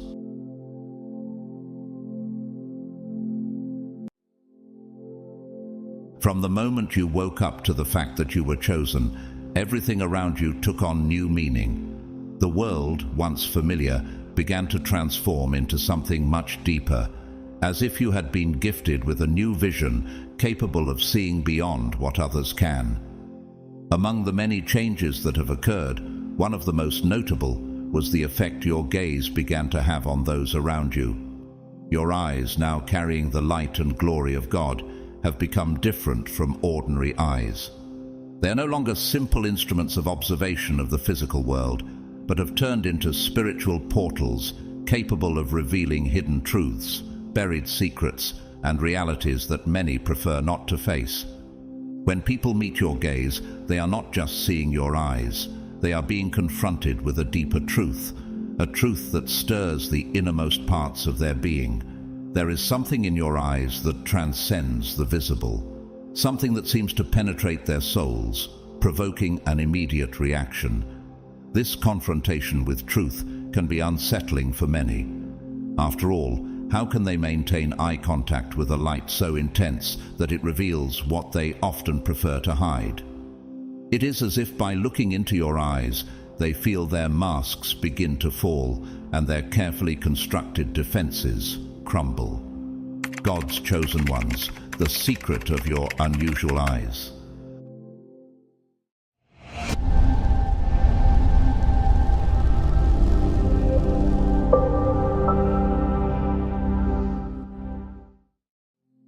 The spiritual light that you carry in your eyes is a pure and direct manifestation of your connection with the divine, and this light is, for many, unbearable. It is not uncommon for those still immersed in their own fears, insecurities, and falsehoods to struggle to maintain eye contact with you, even if they do not fully understand why. Something inside them warns that there is something different about this gaze. They instinctively perceive that your eyes reveal more than they would like to expose. Every hidden fear, every carefully disguised insecurity, and every concealed intention begins to surface, and that scares them. Your gaze is more than just a way of seeing the world. It is a channel of transformation. It not only sees what is in front of it, but also penetrates beyond the surface, accessing the depths of the human soul. When you look into someone's eyes, you are not only seeing what is visible, you are seeing what is hidden, what is being suppressed. Their most hidden intentions, their deepest fears, and their most disguised insecurities become evident before you. And this experience for many is profoundly uncomfortable because it means they can no longer hide from you. In many social interactions, you may have noticed that people react unusually when they make eye contact with you. Sometimes the reaction is immediate, sudden restlessness, quick eye aversion, or in more extreme cases, a clear attempt to avoid any eye contact. This behavior may seem confusing to an outside observer, but to the chosen, these reactions reveal something much deeper. Your gaze is not ordinary. It carries a spiritual force that goes beyond physical perception. For many, looking directly into your eyes is like being confronted with their own shadows, their secrets and weaknesses. The intensity of your gaze forces people to confront truths they may have been avoiding for a long time. This power of the gaze of the chosen is not something you can consciously control, but it is the result of your direct connection with the Creator. Your gaze, being an extension of this connection, cannot be separated from the truth. It acts as a mirror that reflects not only the exterior of people, but their inner realities. This can be uncomfortable, especially for those who live in low vibration, trapped in lies or self-deception. For these people, looking directly at you is like being forced to confront their own darkness, and it is natural for them to try to avoid this experience. Yesterday, I was in the elevator in silence, meditating as I always do when I noticed there was someone beside me. They seemed a little uncomfortable, restless, fiddling with their phone, trying somehow to avoid any contact with me. As the elevator rose, I could feel that anxiety growing. They avoided looking at me, but I knew they eventually would. Then, out of nowhere, our eyes met. At that moment, it was as if something inside them had been exposed. They immediately averted their gaze and began rubbing their eyes, almost as if they had seen something they didn't want to see.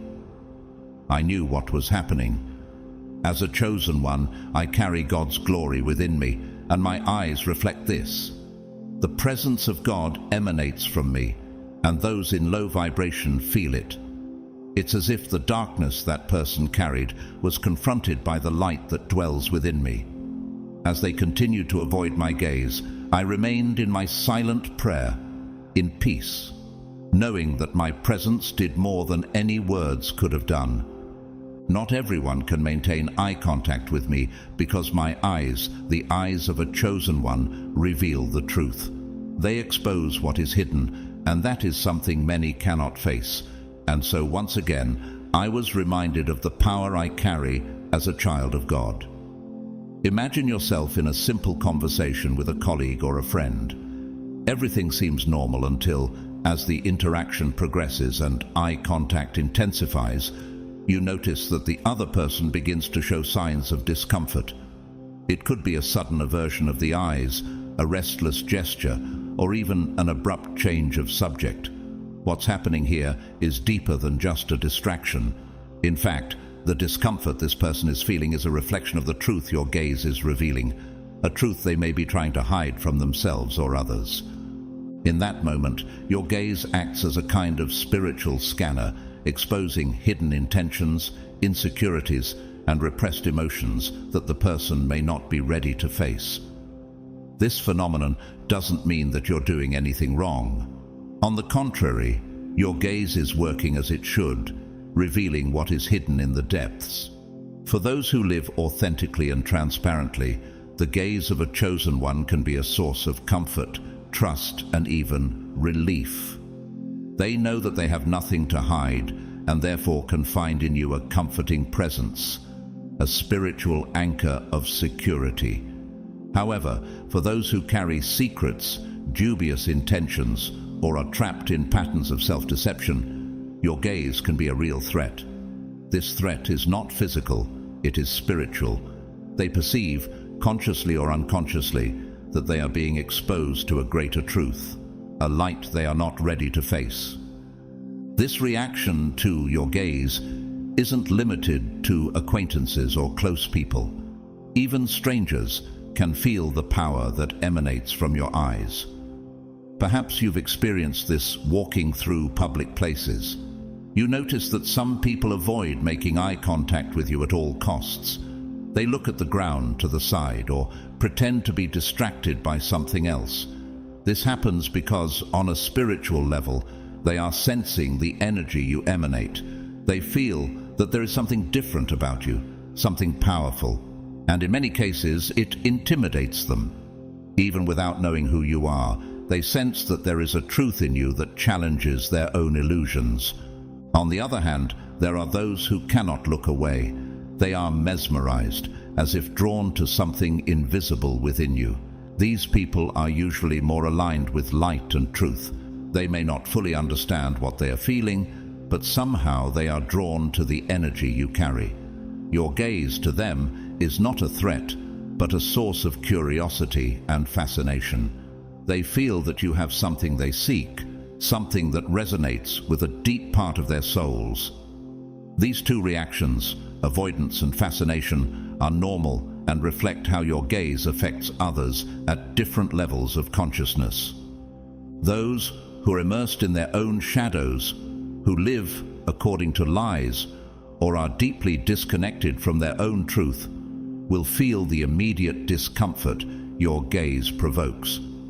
They may not understand why, but they will avoid any direct contact, as if it protects them from a painful revelation. On the other hand, those who are seeking spiritual growth, connection with the divine, and a more authentic life will naturally be drawn to you. For these people, your gaze is like a beacon of light, guiding them toward truth. What many don't realize is that for the chosen ones, the gaze is not a trivial or meaningless gesture. Every look you give carries a spiritual intention, even if you're not always consciously aware of it. Your gaze is a powerful tool that can bring clarity, comfort, truth, and in some cases, a necessary confrontation with reality.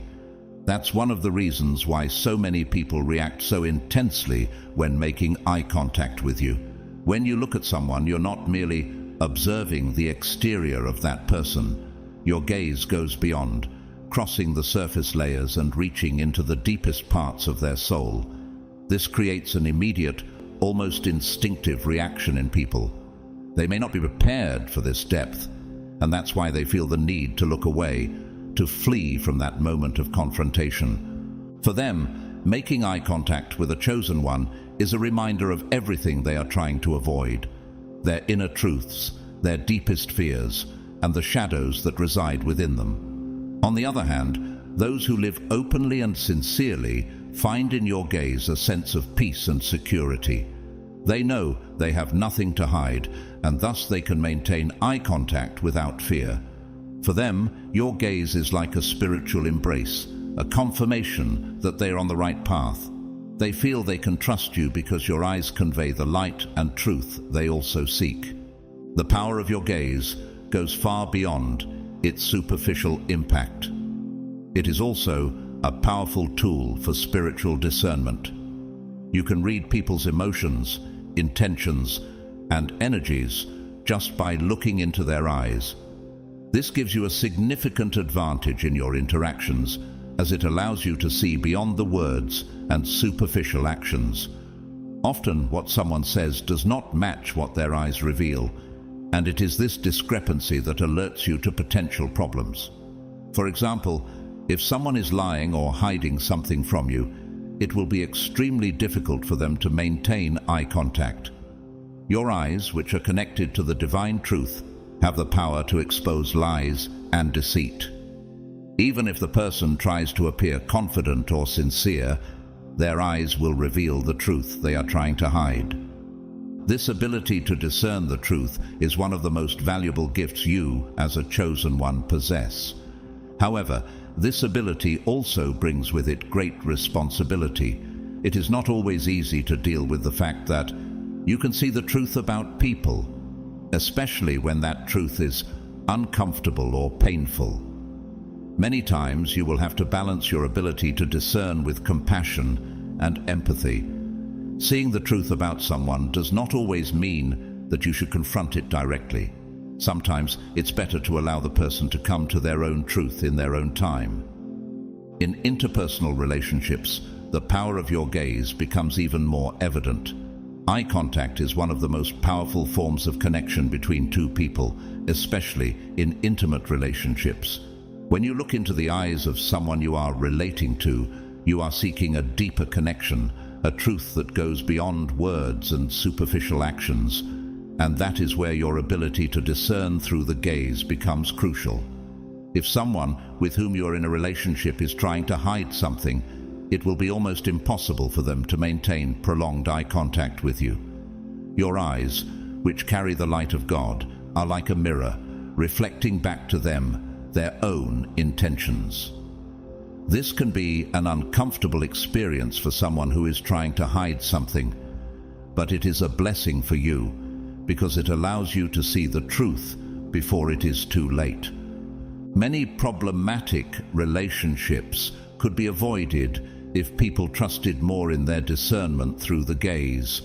Often we ignore the signals our eyes pick up because we want to believe the words we are hearing. However, as a chosen one, you have the gift of seeing beyond appearances. If something doesn't feel right, trust what your eyes are telling you. They are a tool of protection and discernment that God has given you to navigate the world wisely. One of the most powerful abilities you possess as a chosen one is the ability to read people's emotions through their eyes. When you look into someone's eyes, you are able to feel what that person is feeling, even if they are trying to hide it. This gives you a unique insight into the emotional state of those around you. You can sense when someone is sad, anxious, afraid, or even when they are lying. Your eyes pick up on these emotions intuitively, and this ability to read people allows you to interact with them in a deeper and more meaningful way. This ability is especially useful in moments when words fail. People are not always able to verbally express what they are feeling, but their eyes never lie. When you look into someone's eyes, you are accessing a part of their soul that often remains hidden, and this deep emotional connection allows you to offer support, comfort, or even confront the truth when necessary. This ability can also be a great challenge because it is not always easy to deal with the emotions you perceive in others. Sometimes you will see pain, suffering, or anger in someone's eyes, and this can be difficult to process. However, your ability to feel these emotions also gives you the opportunity to help people deal with their feelings in a healthier way. By recognizing what they are feeling, you can offer guidance, support, and understanding. Your gaze is not only a tool of discernment and emotional reading, it also has the power to spiritually transform those around you. When you look at someone with love, compassion, and empathy, your eyes become a channel through which the light of God flows.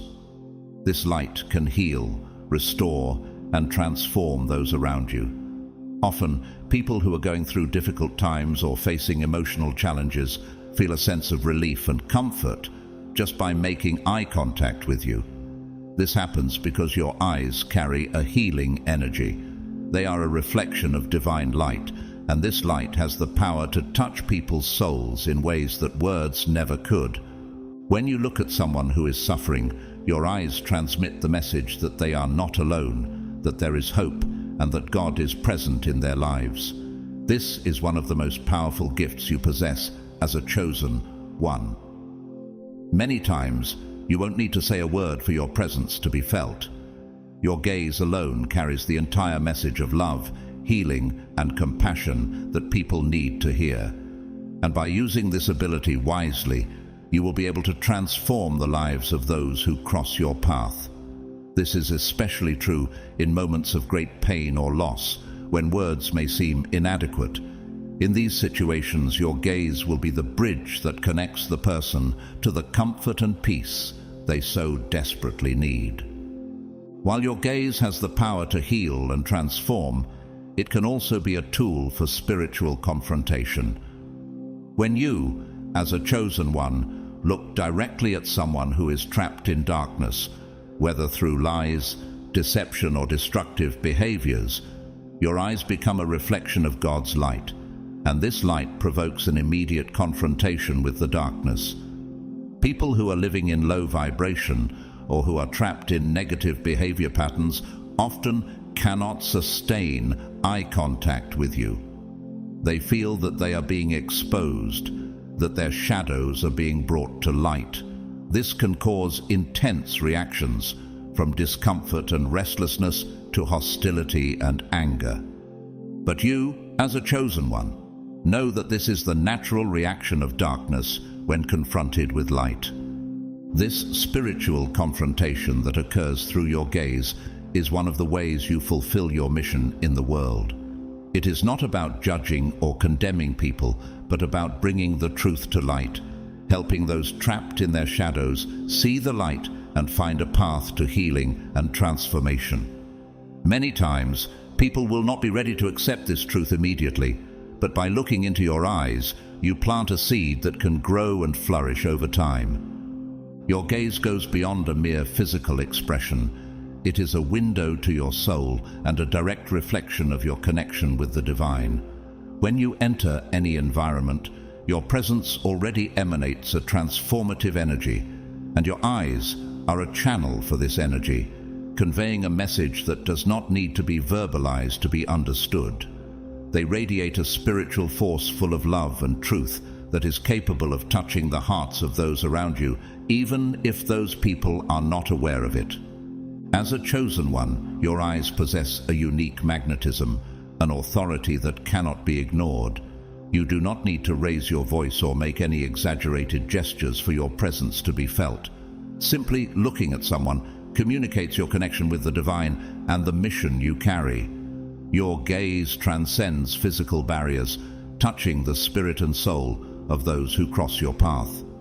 This is not a power to be underestimated, but to be understood and respected as part of your greater purpose. This spiritual authority you carry through your gaze is not aggressive or forcefully imposed.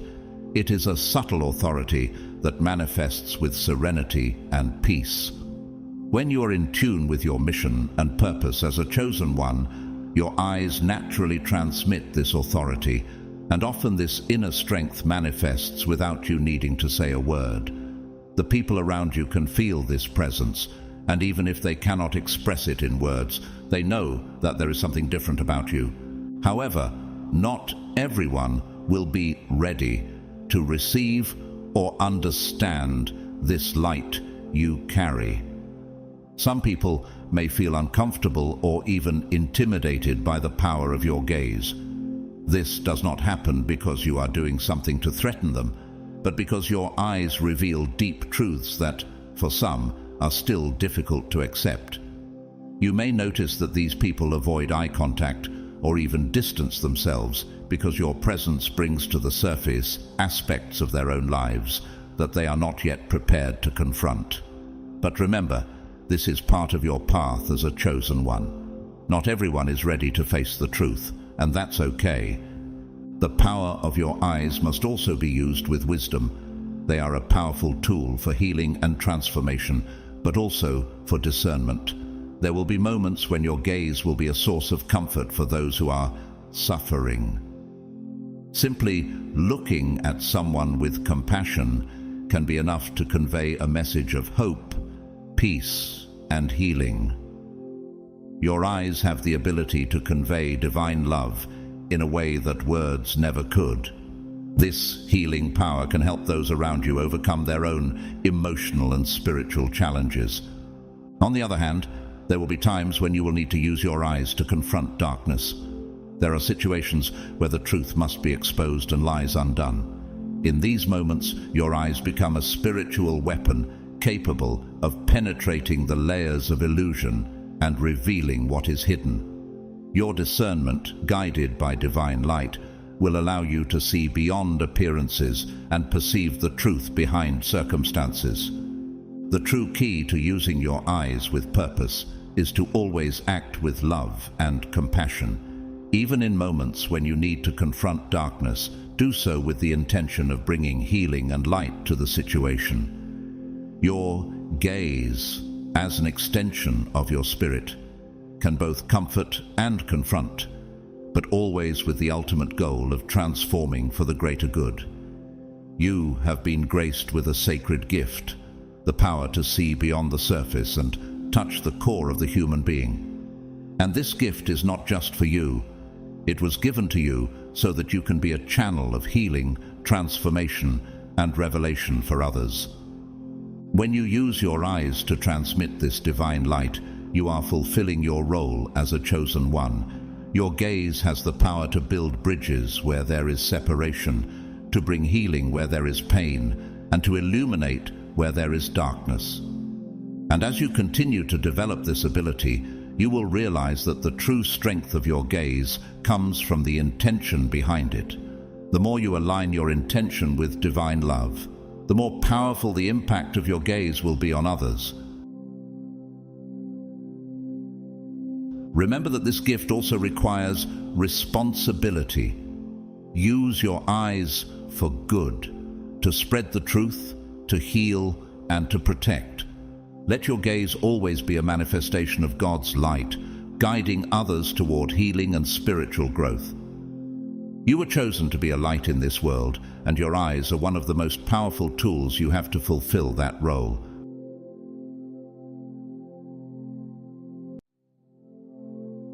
Greetings, dear chosen ones. Today we gather not by coincidence, but by a greater call that resonates within our hearts. You who are here know that your life has always had a different flavor, a quest that goes beyond the ordinary. From an early age, you realized that you didn't fit into the patterns around you. There was something about you that couldn't be explained, a feeling of being a stranger in your own life, carrying questions and longings that others seemed not to understand. Deep down, your soul always knew there was something special destined for you.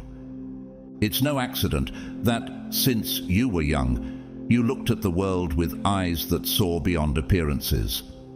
While others lived in the rhythm of superficiality, you felt a weight on your shoulders, a responsibility that you couldn't always explain. This maturity, which seemed to come from somewhere else, was not a mistake. It was a sign that you were called to something that transcends the ordinary. The childhood and youth of a chosen one are rarely easy. You faced struggles that seemed bigger than you could bear.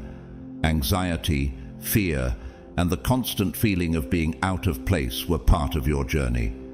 There were moments when you wondered why you were different, why you couldn't simply fit in. Friends and family didn't see the world as you did. What was important to them often didn't make sense to you, and in this mismatch, you found solitude and misunderstanding. But what if these struggles were never a mistake? What if every challenge you faced was part of a necessary training? Every tear, every moment of doubt was shaping your soul.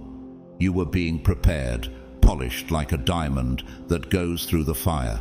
Without even realizing it, you were growing in wisdom, strength, and faith. God's chosen ones, you are old in reverse.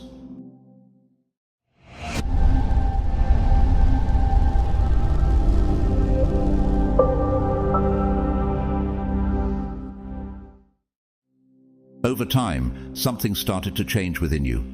Slowly but steadily, a silent transformation took shape. You began to realize that your difference was not a burden, but a gift. God was working in your life, even in the moments when you seemed most lost.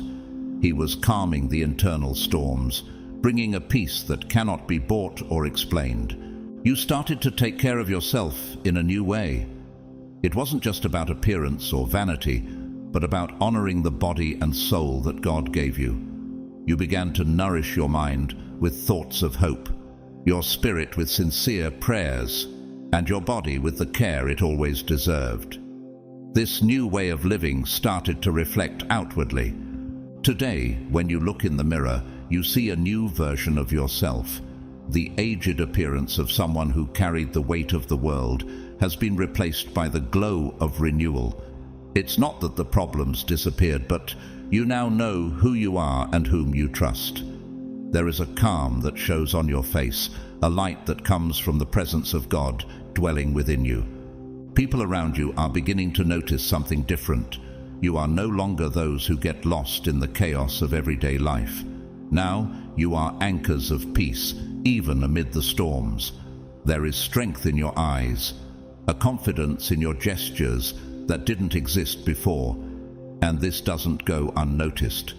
Some feel attracted to this change, while others may feel threatened, but this is part of the journey. You are called to be light in a world often immersed in darkness. Your presence is a living testimony of what God's grace can do. You are proof that even in the toughest situations, there is a way out, there is hope. Remain steadfast, dear chosen ones, for what God began in your lives, He is faithful to complete. As you move forward in your journeys, you look back and see the scars you carry, marks of a past that tried to define who you were. You remember the days when you felt lost, trapped in spirals of fear and anxiety, struggling to understand why you seemed different from everyone around you. You saw a reflection in the mirror that didn't match the image you had of yourself. It seemed that the person looking back carried more than your young body could bear. Each of these scars tells a story, not of defeat but of resilience. The anxiety, the fear, the feeling of not belonging, all these tense emotions that you faced were parts of the path God used to shape you. You were thrown into the fire of life, and like gold purified by the flame, you were also refined. What once seemed like a burden has turned into strength, and what once seemed unbearable is now a memory of overcoming. Looking at these marks is no longer as painful as it once was. It is an act of recognition. You understand that the internal battles were not failures but lessons that strengthened your faith and gave you clarity about who you really are. You have gone from feeling like victims of circumstances to being warriors who triumph over them, transforming pain into purpose. With each memory, you see God's care, guiding, protecting, and sustaining you, even in moments when everything seemed lost. Over time, you realize that your identity was not lost, but merely dormant. This phase of rediscovery was not easy, as it meant leaving behind expectations, fears, and old beliefs that no longer served you. It was a process of rescuing the essence, a return to your true self, free of the masks the world tried to impose. You stopped seeking validation from external things and began to strengthen yourself in who God says you are. You began to connect with the true source of your identity, God. By distancing yourself from the noise around you, you began to hear the inner voice that had always been there, waiting to be heard. This return to your spiritual roots brought you peace, a sense of wholeness that nothing else could provide. You learned to love and care for yourself, not as the world teaches, but as God teaches, with respect, honor, and gratitude for every part of who you are. And this rediscovery was more than just internal. It was reflected in how you live, how you present yourself, and how you interact with the world. You stopped trying to fit into molds that were never made for you, and started to create your own paths, guided by the faith and truth that burn in your heart. What was once a burden is now a crown of authenticity and freedom. Now you walk with a light that cannot be ignored. It's a different glow that doesn't fade with others' approval or with criticism. This light reflects the divine presence within you, the peace you found on your journey, and the strength cultivated in the toughest moments. You no longer seek to be understood by everyone, for you know that not everyone is ready to understand what God has placed within you. This light attracts those who are also searching for something deeper, for a truth that transcends appearances. But at the same time, this light can also intimidate those still trapped in their own darkness. You will notice that while some will be inspired by your journey, others may feel uncomfortable or even threatened by the transformation you display.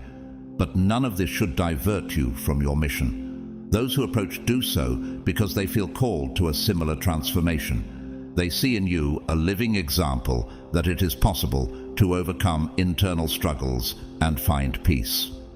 For them, you are a beacon, a hope that there is something beyond suffering and confusion. For others who have not yet understood their own journey, your light will be like a mirror, reflecting everything they still need to face. You now understand that your journey is not just about your own victories, but about touching the lives of those still seeking answers. God didn't allow you to go through all of this for no reason. Every experience you've lived, every fall and every restart now serves as a source of inspiration and wisdom for others. You have become voices of hope, living testimonies that divine grace can redeem even the darkest moments. The new purpose you embrace is not something you need to invent. It was already within you, waiting for the right moment to be activated.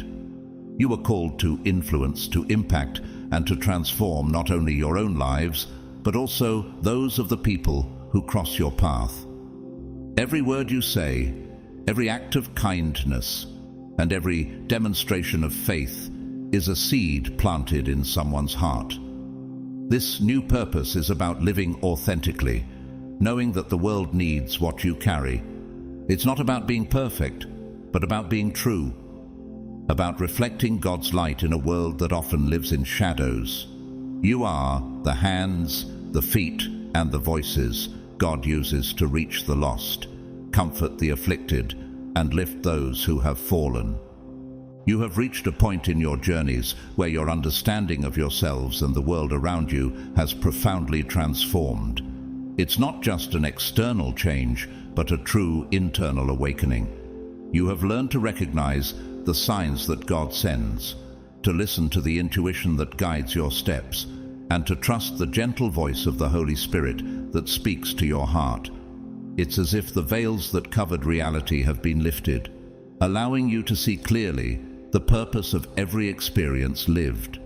You understand that the choices you make daily have an eternal impact, not only on your lives but also on those around you. The call you have answered is not static. It grows, expands, and touches other lives. You are like seeds planted in fertile soil, germinating and bearing fruits that will feed many. This is the legacy of the chosen ones, not living for themselves, but for the mission God has entrusted to you.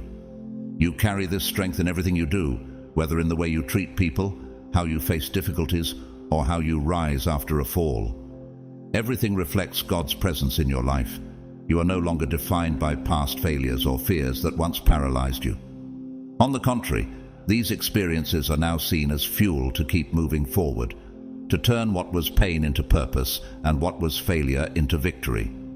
The impact of this transformation goes beyond what you can imagine. Each step taken in faith, every word spoken in love, has the power to transform not only your life, but also those who watch your journey. You have become living examples that when God is in control, there is no limit to what can be achieved. It is this strength that will continue to guide you, even on the darkest days. As you advance, what is left behind is not just a story of struggles, but a legacy of overcoming and faith.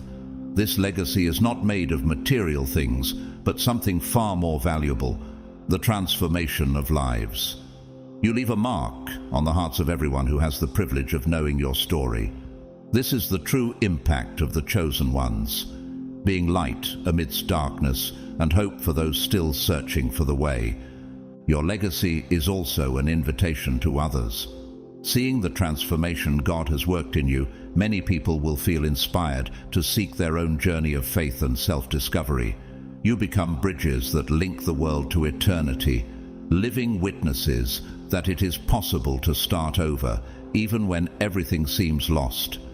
This legacy is built not just with great deeds, but with small acts of kindness, words of encouragement, and the constant presence for those in need. You were chosen to impact, to transform, and to leave a trail of light that will shine for generations. You know the storms will still come, But now you have the peace that surpasses all understanding. Trust in God makes you walk with your head held high, knowing that He goes before you, opening paths where there were none before. You have learned to trust the process, to see every challenge as a chance to demonstrate the faith and fortitude that God has planted in your hearts. This future is a land of new opportunities. You are called to go beyond what you ever imagined, to reach heights that are only possible with God's hand on your life. And even if difficulties arise, you know they are part of a greater plan, a plan being designed by the Creator of the universe. You are living witnesses that God's transformation has no end. He will continue to mold you, guide you, and use you to impact the world. Do not worry about what is to come, for God is already there, preparing the way and taking care of every detail. You are loved, strengthened, and sustained by a force that never fails. You have discovered throughout this journey that true strength does not lie in the absence of challenges, but in the ability to rise after every fall. Being chosen does not mean living a life free of pain or adversities. On the contrary, the greatest battles are often fought within you, in silence. But it is precisely in these struggles that divine strength manifests most powerfully. You have learned that every obstacle, no matter how painful, serves to strengthen your faith, refine your character, and align your steps with God's purpose. You are no longer defined by past mistakes, by the doubts that once consumed you, or by moments of weakness. Each time you felt small, God was preparing the ground for your true strength to emerge. Now, you no longer bend before difficulties. You face them head-on, knowing you are not alone. The true strength of the chosen one is the unshakable faith that, regardless of circumstances, God is present, guiding, sustaining, and renewing hope. Amid your individual journeys, you have also discovered the value of communion with other chosen ones. God did not call you to walk alone, but to be part of a community that shares the same faith and challenges. Unity is a precious gift, and the strength you find in each other is a reflection of God's love. You have learned that supporting and being supported is one of life's greatest gifts. In moments of weakness, the encouraging word of a brother or sister can be the breath of life that renews strength. You become mirrors of each other, reflecting God's presence in your lives, strengthening faith, and walking side by side, even when the path is tough. Communion among the chosen ones is a demonstration of the power of unity. Together, you pray, cry, celebrate, and share victories, knowing that God is present in every interaction, in every hug, and every comforting word. It is through this unity that you find the courage to move forward, knowing you are not alone, and that the body of Christ is a constant support. Reaching this point is a constant reminder that the transformation God performs is not passive.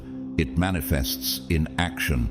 Your faith is not just a feeling, but an active force that moves mountains, transforms environments, and touches hearts. You are not called to be spectators, but protagonists of the story God is writing through you. Each day, you choose to act based on the faith you have. Your decisions, big and small, reflect the commitment to the divine purpose. The way you respond to challenges, treat those around you, and live your daily life are silent but powerful testimonies of the transformation that has occurred in your heart. No journey of the chosen ones would be possible without deep intimacy with God. It is in the quiet of prayer, in moments of worship and meditation on the Word that you find direction, comfort, and strength to continue. This intimacy is what keeps the flame burning, what renews hope, and makes each step guided by the Holy Spirit. You know that without this daily connection with God, everything else would lose its meaning. True transformation begins in the heart, and it is in this secret place with God that you are renewed each day. It is where you find answers to doubts, where you shed your tears, and where you experience peace the world cannot offer. This intimacy is the foundation upon which everything is built. When the world around seems to crumble, you know you can retreat into God's presence and find the refuge you need. This is the greatest weapon of the chosen ones. Not physical strength, but profound communion with the Creator. It is this connection that keeps you unshakable, even when everything around seems uncertain. You have come this far after a long and intense journey, a path that began long ago in childhood, when you felt different, carrying a wisdom that many around you could not understand. You remember the days when you looked in the mirror and did not recognize yourself. You felt like ancient souls trapped in young bodies, desperately trying to fit into a world that never seemed to understand you. This feeling of being out of place, carrying an invisible weight that others did not see, has always been a hallmark of your identity. Since you were little, you observed the world with eyes that seemed to have lived far beyond your years. This deep perception, this sense of not belonging, was a reflection of your chosen soul, a soul that God set apart for a special purpose. You always carried a maturity that didn't match your age, and this was evident in the way you spoke, thought, and even in your appearance. There was a sadness in your eyes that told stories of internal struggles, sleepless nights, and silent battles that no one else could see. You were like invisible warriors, fighting wars that others didn't even notice. Over time, these internal struggles left visible marks on your body. You felt older than you were, as if the soul was trying to manifest on the outside. Perhaps when you were younger, you did not understand why you carried a weight that others did not. The tired appearance, the worries that seemed premature, all were part of an identity being shaped by God. For a long time, you fought against this feeling. You tried to adapt, changed your style, the way you spoke, the way you dressed, all to try to fit in. But nothing seemed right. The clothes never seemed to reflect who you really were, and the internal discomfort mirrored the way you presented yourself. You were living a conflict between the soul that cried for freedom and the body that tried to fit the world's expectations. But slowly, the transformation began. You started to accept yourself, recognizing that what made you different was, in fact, your greatest strength. God began to heal the invisible wounds, calm the internal storms, and bring peace to restless hearts. With this peace came a change that was not just spiritual, but also physical. You began to see yourself differently, to appreciate the reflection in the mirror as living proof of overcoming. You rediscovered yourself. What once seemed like an aged appearance now shines with the light of renewal. You started to look younger, not because you tried to hide the scars, but because you embraced them as symbols of a battle won. The identity that once seemed lost is now clearer than ever. You are chosen ones, spiritual warriors who faced internal chaos and emerged stronger on the other side. Today, when you look in the mirror, you no longer see just the battle scars, but the glow of inner strength, purpose, and the presence of God dwelling in you. You are the reflection of divine grace, which took every pain and transformed it into beauty, which used every tear to water the soil of a fertile soul ready to bloom. Now you live with the confidence of those who know who they truly are, loved, chosen, and transformed by God's hand.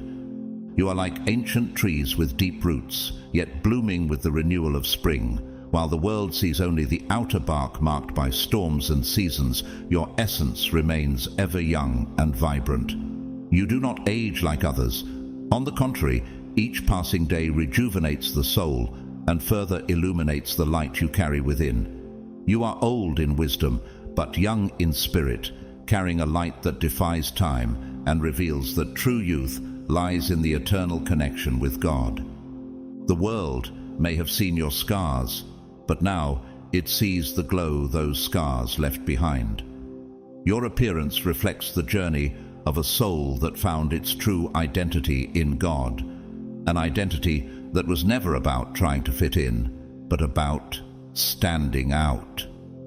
You were created to be different, and that difference is what makes you a living testimony of God's transformative power.